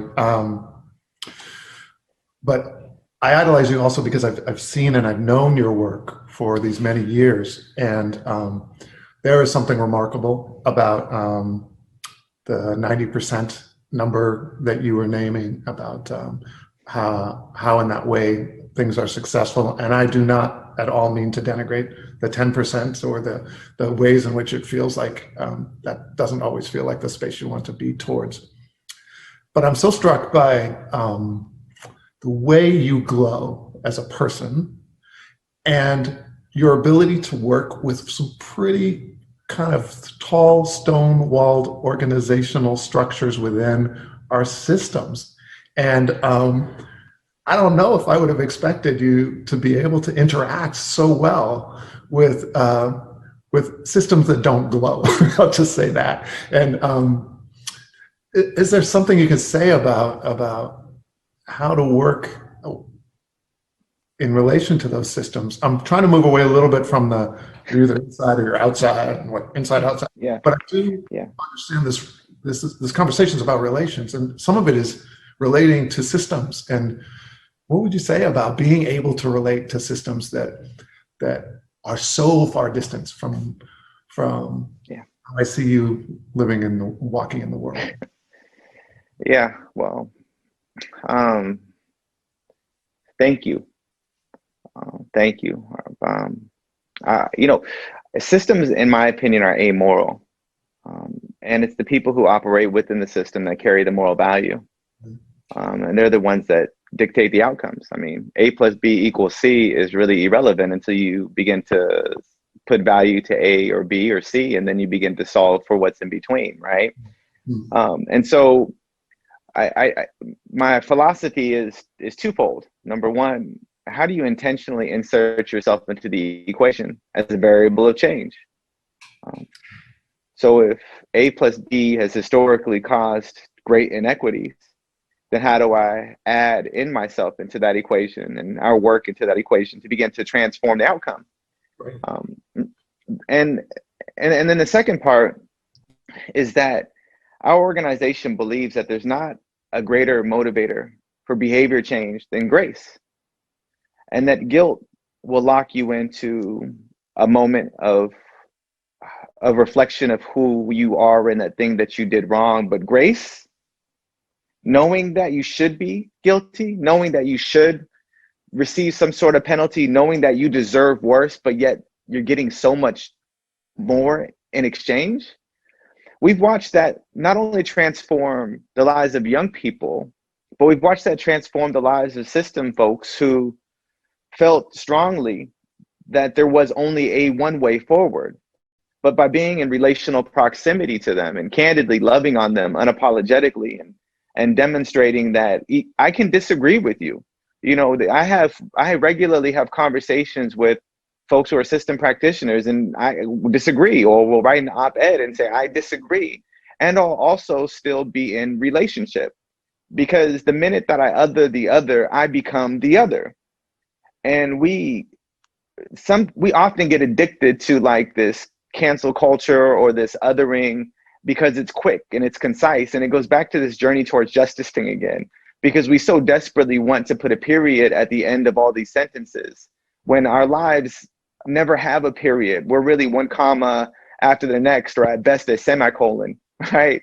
Because this thing doesn't actually end. And we see it modeled in nature, and we are no different than the nature that models it. So for us to suppose that we can put a period someplace and be done and moved on is we're doing a disservice to ourselves and others. And so succinctly, grace, leading with it, investing in the variables within the equation, believing that heart change is possible, and a transformed heart behaves differently and then creates different outcomes as a result of the way that they show up in that space. And the patience to know that the only guarantee we have is today. And I'm fully persuaded that my call is to show up and serve today. And if given tomorrow, we will serve tomorrow. But if I'm looking for tomorrow's outcomes today, it's in vain because tomorrow has yet to even exist. And as the scriptures that I rely on so wonderfully inform me that tomorrow has enough worry of its own. And that if we were to consider the lilies of the field or the birds of the air, they don't toil, but yet, you know, the birds still eat, and the lilies of the field, even Solomon in all of his splendor wasn't adorned like any one of those. So how much more us?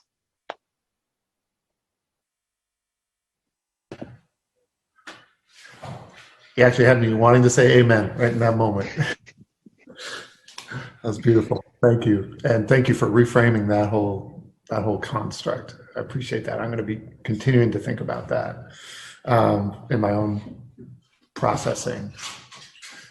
Please excuse my dog that's walking around behind us. It would not be a Zoom without at least some dog noises. Siobhan, I wanted to ask you another question. Thinking about that heartbreaking amount of traumatic stress that the people in your communities are facing and feeling out of proportion to most other communities, and the ways in which our mental health system or your vision of mental health should look or should go. What we've all been sort of talking about, evolving models, evolving in directions, not towards a finish line, thank you, Sean, but towards a constant hoped for betterment. And what do you envision would be the kind of evolving for mental health, if that's the right term, to support your communities? Thank you, Ben.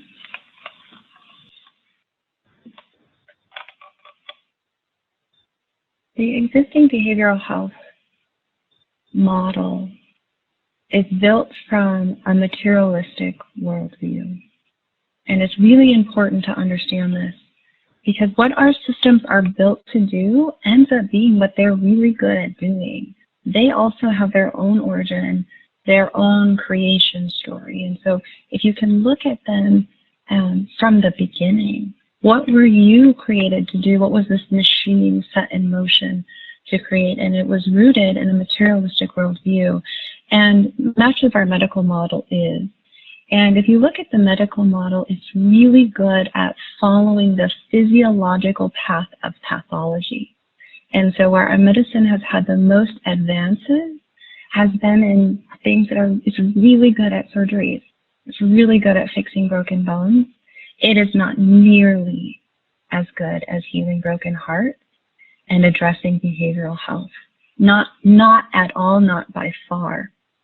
And because it's done from the same materialistic worldview, it starts to lose focus or momentum, or what would you say, in a medical way you would say efficacy. Like, it's just not effective.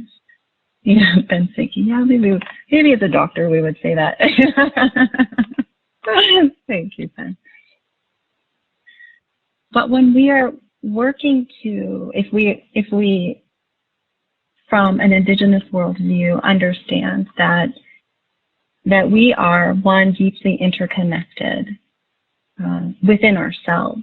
So we have multiple selves, that we're also deeply interconnected to our family, to our ancestors, to the land that we sit upon, to the land that we're from, to our histories. We then start to understand that much of what we need to heal and bring back into connection cannot be seen. We can't see that with our eyes. We can't feel it with our hands. That's not the kind of work that we need to do. And that is where the promise and sophistication of Indigenous people's understanding of relationship and connection, their balance and honoring of what is seen and what is unseen. And sometimes you see echoes of it in talk about holistic healing, right? But it's more than that. It's more than that. It has to come from not a different model, but a whole different way of doing this kind of work. It cannot be a practitioner healing a patient.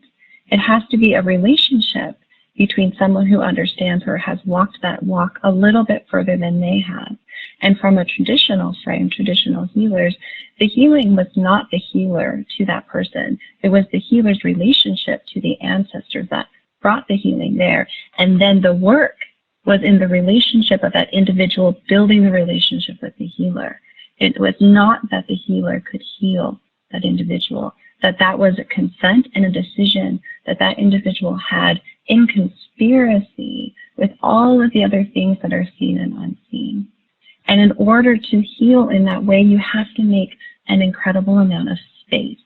And not just it look like space, but for it to really be space where community can come together and figure out how community wants to heal. How do they come back into connection with themselves and with each other? And then when they're ready, how do they want to come back into connection with other communities?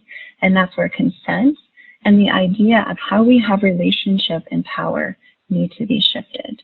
And so much of it is that although we talk about traditional healing in our work, and that's the it that we talk about, of the reintegration of traditional healing into practice, the actual work is in the transformation of community, remembering that they have the ability to restore their health, right?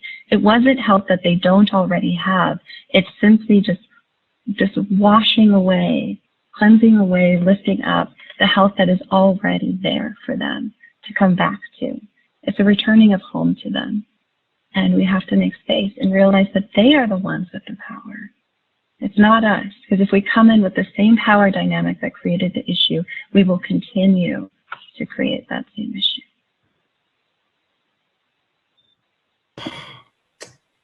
Thank you. That centers me so much in that space, and also kind of comes into this, well, always keeps coming back to relational spaces. And I hear that so much in what you're saying, and I've heard it in everybody's language, and I just need to continue to contemplate that and bring that in. I have to do other work. I'm still not totally sure if systems are amoral, but I'm going to try to get there on that as well. I wanted to ask this question, I guess, starting with Megan, but I also would invite anybody else if they have a thought around this. This is an unformed question, and I'm not doing a good job of really rising to what I should be asking of you all, because I don't know, it's what you have to share is so important. I don't want to miss opportunities. But the question is around this contemporary time of pandemic, and specifically a sharing I heard yesterday that said that since March, the number of referrals or reports of suspected abuse gone down, some places 12%, in other places as much as 17% in this state. And my mind was swirling around that a little bit, around what is the potential impact of that, or what are the implications of that? Because there's a piece of me that wants to say some of that process is what derails families at times. And we know that there's disproportionality around many different identities, from income to racism to LGBTQIA. There's just so many different ways in which the system that is screened for and then brought in does that in an unfair manner. And yet there's also, I guess, different kinds of stress, different kinds of pressures. There's less contact. I mean, the greatest reduction was really because there weren't as many teachers seeing kids. So throwing all that context in there, just, are there things any of you want to say about what are the potential implications of a referral rate going down by a big chunk during an isolating pandemic? I'll start with you, Megan, if you want to, and then if anybody else wants to say something. Then a really weird specific question, but I just got a feeling maybe this group would want to hear something about that. It's interesting because that's a statistic. I remember even in the spring, right, as the pandemic was unfolding, it was one of the first things, statistics-wise, in terms of how kids are what's showing up, right? You heard about this precipitous drop in referrals to the child welfare system, and only as I was listening to you right now, was I feeling the duality of that, right? Because it's presented as a bad thing, like what's happening, what's going on with kids and families, and just an acknowledgement of kind of both sides of that. I guess where my mind goes is, Siobhan, listening to you talk about relationship, we are talking a lot in our work about relational health, right? Sort of the transition from behavioral health to relational health. And in that is a network of relationships around children, families, communities, not a single dyad, right, within a family, but what is the network? And so when I hear that number, and I think about where my mind goes, my heart goes, is to what has been the degradation of that network of relationships around kids and families in this time, and therefore I don't know if it's probably an overstatement to say a loss of support, because we've seen tremendous flexibility and adaptation in how we connect with one another and how children are supported in classrooms virtually and families are receiving support. But there's a deep loss of a real intimacy and connection, I think. And I think about the stress that has placed on children in particular, and what's going to be the long-term impact of that, and what are we going to see when we have kids coming back to places where they were in a new normal, whatever that is, and all the grief and trauma and isolation, right, that all of us are experiencing in different ways. What is that like? How do we collectively move forward with that and through it, not around it? And like, here we are, it's September, we're back in school and we're doing the same thing we were doing 18 months ago, is a real wondering I have. Thank you. Yeah, that's a very contemplative place, and I think it's helpful to really set some context in there as well. I don't know if Sean or Siobhan, is that anything you feel like you want to jump in on, or? Yeah, I'll jump in. Megan, thank you for your thoughtfulness in the response to that question. And I noticed just a general thoughtfulness with you as you come into this work, and I appreciate that. I'm going to take a little different approach and just say, that scares me. That scares me. That terrifies me, and I'll tell you why. And I think it scares me for all the reasons that you think. Like, if we don't think that abuse is actually stopped, we don't think that it's actually decreased, and in fact, from all estimates, we think that it's actually worse. And the reason that we think that it's actually worse is because the stress and pressure on disadvantaged families has become absolutely insurmountable. And that stress then all of a sudden turns from what might be a little explosion into huge explosions. And then no one is there to see it. And those teachers are really important, not just in reporting, and that's what we think, but those teachers and those counselors provided that relationship that Megan is talking about. They provided that support system for those children, but not just for the children, for the parents, right? Parents love their children. They love them. Children love their parents, and that is fundamental to who we are. But parents need a community. We need a community, and that's part of it, right? There's this disproportionality in our communities of color around the pandemic. Some of it is poverty, but some of it is this collective culture where we rely on our relationships for survival. We have to, because we don't have resources. because we don't have resources. And in this body, I often say, I feel like I have lived 4 different lives in this one body. And the first life I have, I was really, really poor. And we didn't have money. And we were on welfare and we had food stamps, all of it, right? All of it.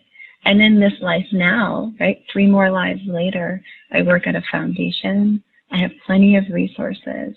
And when I got sick with coronavirus, I had paid time off and I could stay home.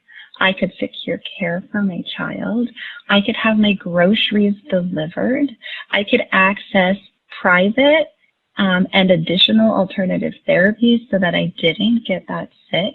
And I had all of these resources that as I laid there sick and terrified, and I thought, if I was that child back then, or if this was my mother, we would not be okay. We would have to make the decision, I've got to go get food. How am I going to feed my family? I've got to go to work. I'm going to lose my home. And the reality is that this pandemic is not what has created the disproportionality. We spent all day talking about what has created the disproportionality.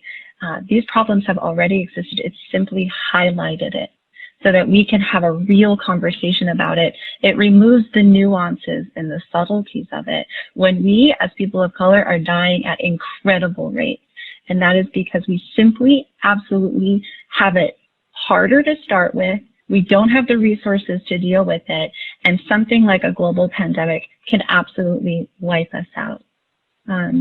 So I wanted to acknowledge Megan's thoughtfulness, and I also just wanted to bring in a starkness of the reality that we're sitting in today.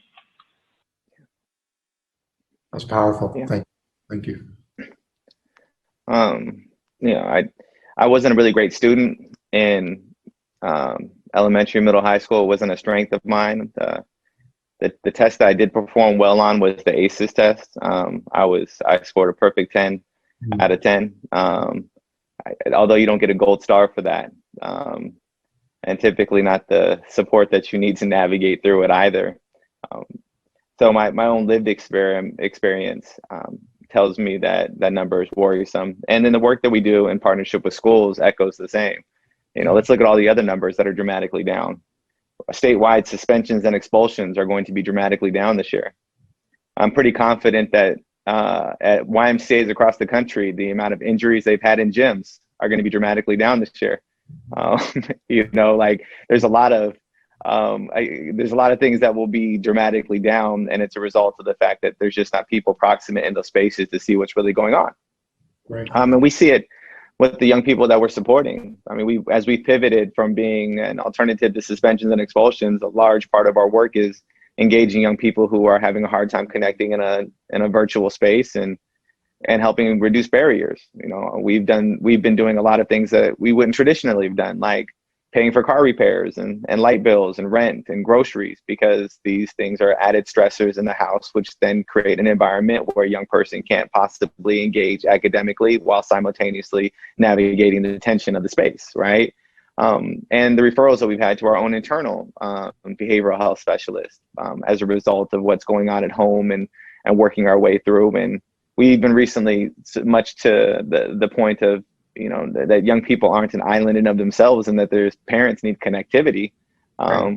Recently began looking for resources to support parent groups, because so many of our parents are feeling like they're lost and alone and don't have a place to connect or engage. And in our state, where there's such a small percentage of Black, Indigenous people of color, and in our county furthermore, it's easy in your stress and strain to silo off and not look for community and feel like you're one of, because you could virtually go throughout the entire day and not see anyone depending on the spaces that you're traveling in our region. So it's incredibly worrisome. The possibility I do see is that as we continue to imagine what it looks like to return, whether it's the screens that have been turned off or the conversations that haven't been had, can we recognize that this was present even when young people were in space, Mhm. And how do we begin to see beyond the way that they're presenting? And how do we begin to really meet the needs that their behavior is speaking so loudly and calling out for? Very powerful. Thank you all three. Those are great, very contextualized answers that come from the spaces you're in, and they take so much into powerful account. Appreciate that. I was wondering where you see your work and how you navigate away from the phrase that I heard a couple of you bring up, the savior complexes within much of the systems and the work that we do. How you see it, how you recognize it, how you approach it, how do you relate to doing good work when you know those elements are around you? How do you relate to the pieces of the environment around you that are kind of steeped in savior complex? Or correct me and tell me that's not an issue around you.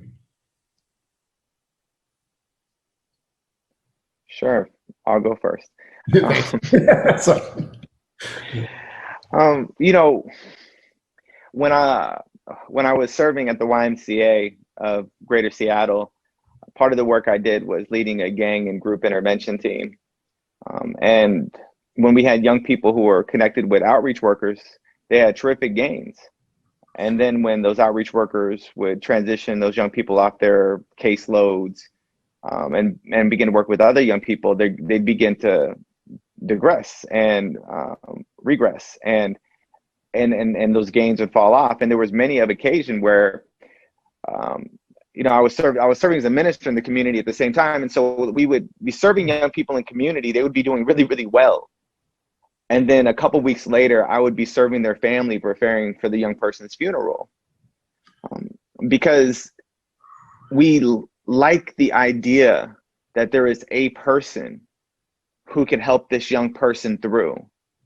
But the reality is it requires a community of support for any one of us to be able to make it to the place that we are in this moment that's now. So often there's a temptation, and I'm going to get back to the original point, but I just a brief tangent. There's that temptation to lean into exceptionalism, right? And people like, you're an exceptional person, but the reality is the exception is the support that I've had, the support that we've had up until this point. Because any of the young people that we support in community would also be the exception if they had the same level of support, if they were being resourced as a possibility instead of stigmatized as a problem. And so for me, I realized early on in that experience that no matter how many brilliant, credible, gifted outreach workers we had, it was going to take more than one. And for me, I realized that was true personally. No matter how much we'd like to look back and say it was this one person that had this conversation, there's many along that journey. So we can't position ourselves as saviors or superheroes. A good friend of mine, Derek Wheeler Smith, says we need more hosts and less heroes. That we need more people who are willing to create space for others to thrive, and less people who are willing to sweep them off their feet and show them what thriving looks like. And we need, and in that, the image that regularly comes to mind is as organizational leaders and people who have the ability to bring folks together and galvanize around a particular thing. The temptation, can you still hear me? Yeah. Okay, it just switched out of my headphones into the microphone on the computer, so I wanted to make sure. The temptation is to build castles instead of kingdoms. And so this is why that simultaneous work is so significant, of working with the young people as well as transforming these systems of injustice, because it's going to require the collective us, and at the core, not one of us can sustain it. You know, I'm a big Marvel fan, a little bit of on the DC side of things. But regardless of where you fall on that, we know, like, when kryptonite shows up to Superman, right, we're all worried what's going to happen with Lex Luthor, right? Lex Luthor. Is that his name? Lex Luthor, right? We're going to be worried what happens with Lex Luthor because we need a Superman, but we don't. Because what we have is me, what we have is you, what we have is the collective us. We see that in the lives of young people, and we definitely saw that over the summer with the social unrest and the protests and people galvanizing together as the collective us to uplift the vision of who we can be.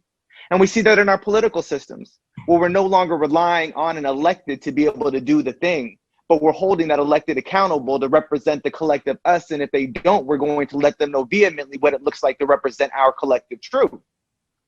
So we would do very well to remove this narrative of the one that we're looking to rise up above the rest and lead us out of our darkness, and to recognize that it's our many lights that will illuminate the world and not a single light that will lead the way. Ooh. Can't help but wanting to say amen every time you finish a statement. Again, really powerful. Thank you. I'm looking at, are there any other like wrapping up kind of thoughts or things that you feel like Megan and Siobhan, you want to share in this space? I've been asking probably questions from all over distances and spaces, and I wondered if there's just some last thoughts that you want to share before we have to close this session. Just a few thoughts, particularly. I also had the impulse to say amen, Sean, as you were finishing that. And I guess the two pieces about the saviorism in particular that come to mind. One is acknowledging, I think in probably all systems, but particularly in the nonprofit work, we have a system that's set up to reward that in fundraising and lots of other structures, right? So one of the things that is a guiding kind of force for me in the work is I say, I don't think anyone ends up in this work by accident. And I think that ranges from if you're a, take Child Haven as an example, you're a staff member at Child Haven, you're a board member, however you're involved in the organization, you're being driven to be here by some way. And I think we can inadvertently reinforce the saviorism if we're not constantly asking ourselves that question of what's driving us in the work, right? Because often it's coming from something we've experienced. But if we don't know that and create intentionality around that, it's hard to check that and then think about how do we then move forward differently. I think, so I guess that's the one of the pieces where I'm landing is there's so much in self-understanding and awareness and transformation in order to then be a part of doing something differently. Because if we don't understand where our motivations are and how we're navigating through the work, it's very hard to create intentionality around transformation. Mm-hmm. I'll say ashe to that also. Okay. Siobhan. As Megan and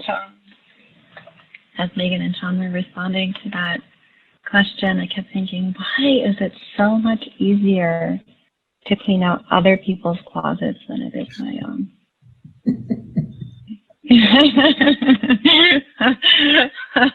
I am so interested in making sure that my sister's closet is well organized than my own. I want to be in her business and I want to tell her exactly how to do it. All the while, I am opening my door as I'm also flinching to get my coat because everything is falling out. And I'm thinking that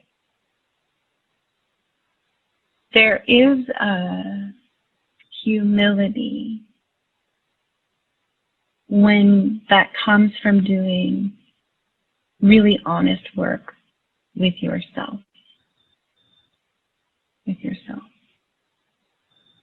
And when you're with yourself and you're doing your work, you really realize when you're being honest, I have a long way to go. And then you're so humbled and you show up and you're like, I don't know, what are we going to do? What are we gonna do? Because we all have a long way to go.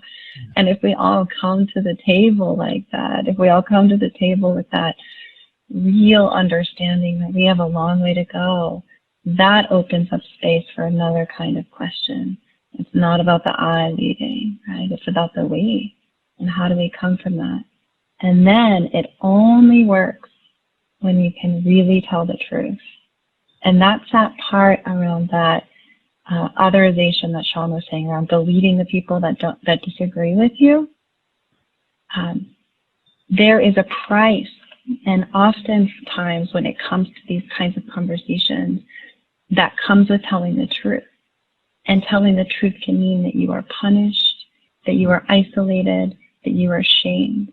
And that price is significant if you remember that we rely on our relationships for survival.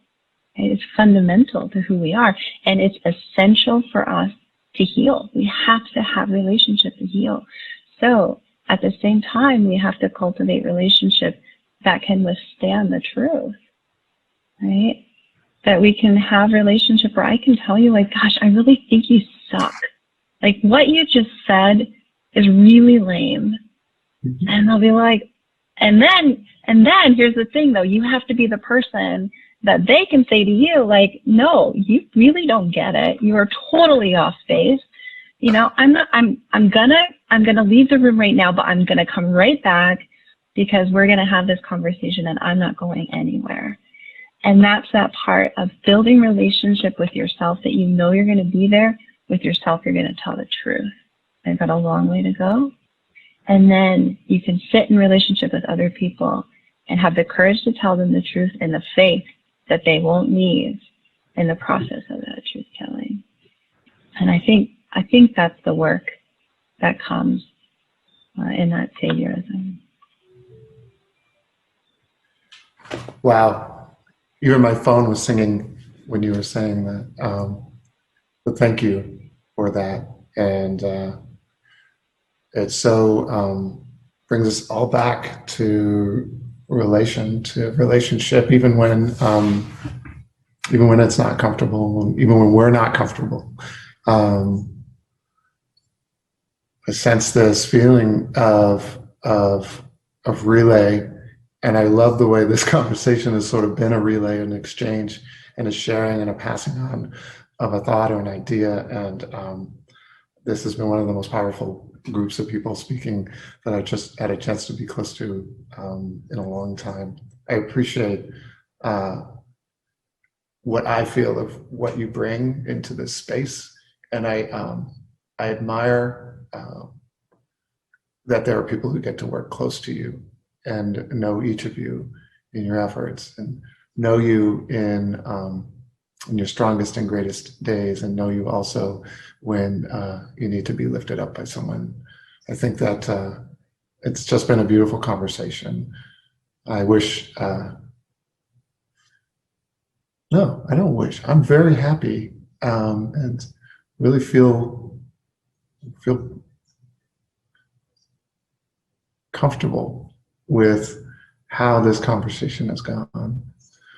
I stay in relation with people that I get to know, and I guess my fair warning, since I have a moment on this screen, is to say you all aren't through with me yet, and I hope that means I can ask you and connect with you, and you can tell me to go away.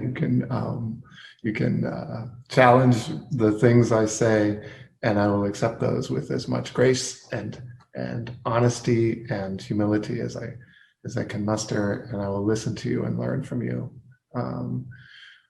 I appreciate everything that you've shared today, and I hope the people that were having a chance to drop in on this were also hearing things that were important about healing and about trauma and about truth, the truths that show up in many different ways, and about relationships. I love that each of you showed me who you were as a child and as a growing person and in your different places in your lives. And I have even that much more gratitude for the way that Resmaa brought so much of us together in this space and in this way. I'm supposed to hand it over back to Victoria now for some final thoughts.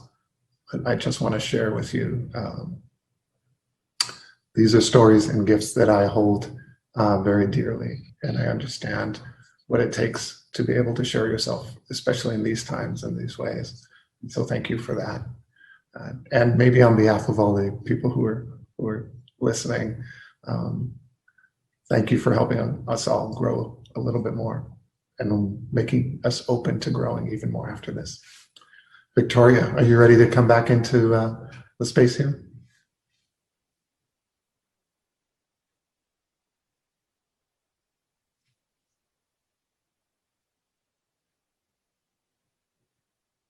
Where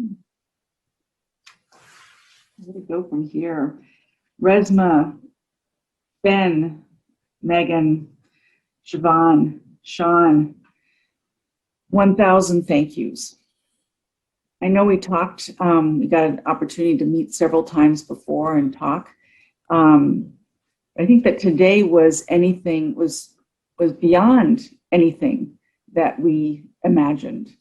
And I think in Resma's terms, I think we all felt it like right here in our bodies, and as he likes to say, in our nervous systems.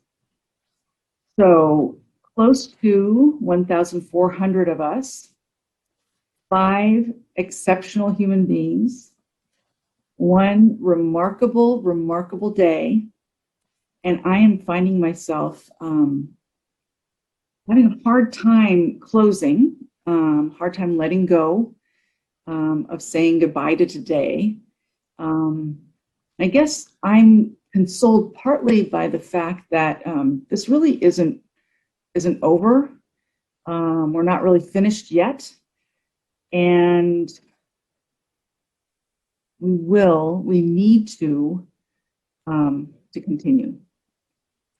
And the thing that's striking me the most, I can't wait to go back actually and listen to so much of this. I'll probably listen to it from front to end again, and I think a lot of people probably on this call will. The one thought that really is sticking with me right now, and it feels good, is that when we talked about true change, that true change cannot happen without relationship. True change cannot happen without relationship. So I'm holding that really close. To the mundane, and it's not really mundane, to all of you out there, take time to fill out the survey, because we really take time to look at those, to really figure out what's next in our gatherings. I'm going to pause and just say thank you, thank you, thank you to you guys. You were amazing, and I'm hoping you're feeling as good as we all are out here. We look forward to seeing you all again. And until then, please take very good care. Love you guys.